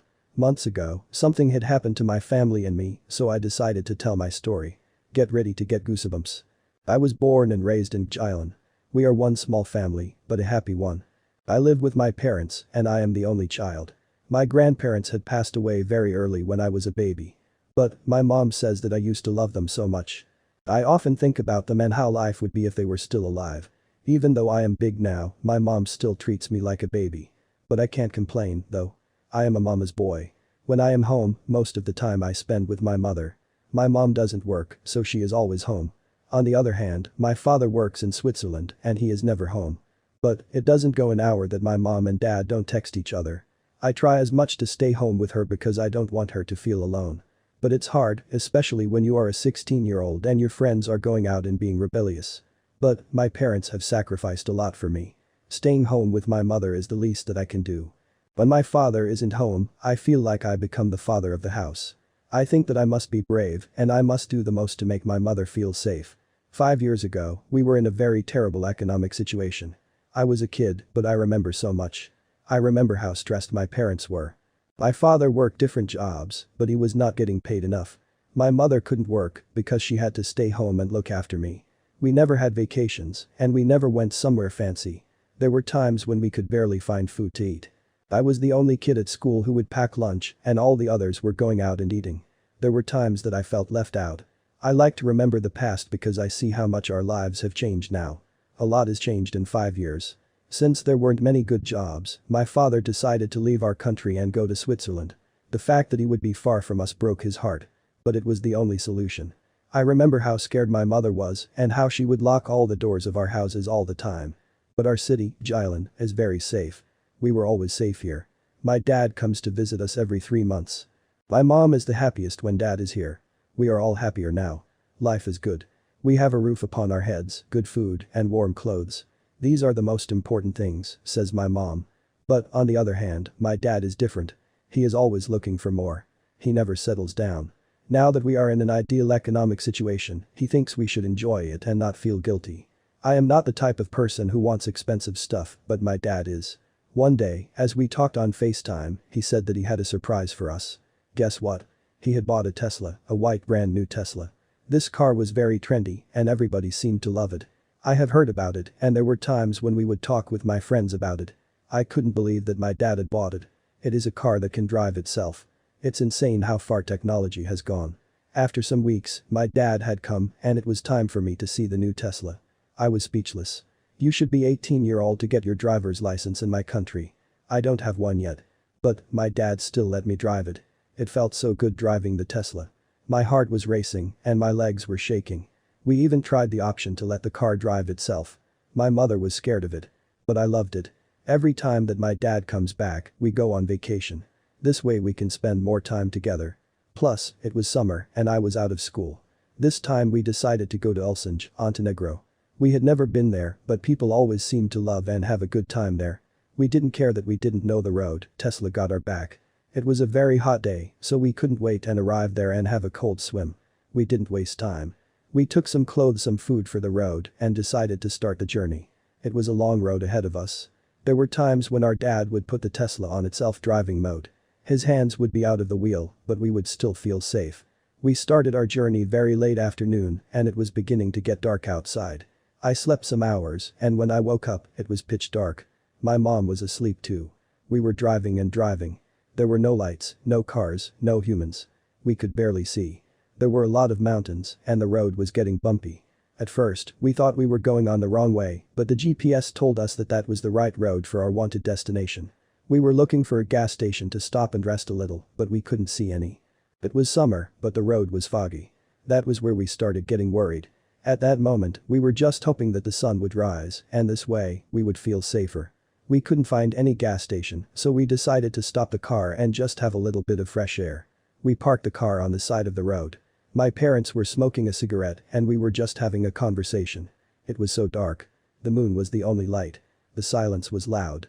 Suddenly, a wild deer comes running so fast towards me. He pushed me to the ground. I was so scared because the deer was so big and it caught me off guard. We couldn't stay outside anymore because we thought they might be other wild animals, which could be dangerous. We got in the car and decided to continue our journey. After some hours, my dad noticed that there weren't any street signs anymore. It had been hours since we had seen a car or a human. We didn't have an internet connection. But, since we had never been there, we thought that this would be the right road. We decided to trust the car, even though the road became harder and harder. We couldn't sleep anymore. We would just stare at the road and see where it would take us. My dad thought that it would be better if we would stop the car and ask for help. But the car wasn't stopping at all. We tried and tried, but the car just drove. We couldn't understand what was happening. We were so stressed. We were trapped inside of our car and we couldn't get out.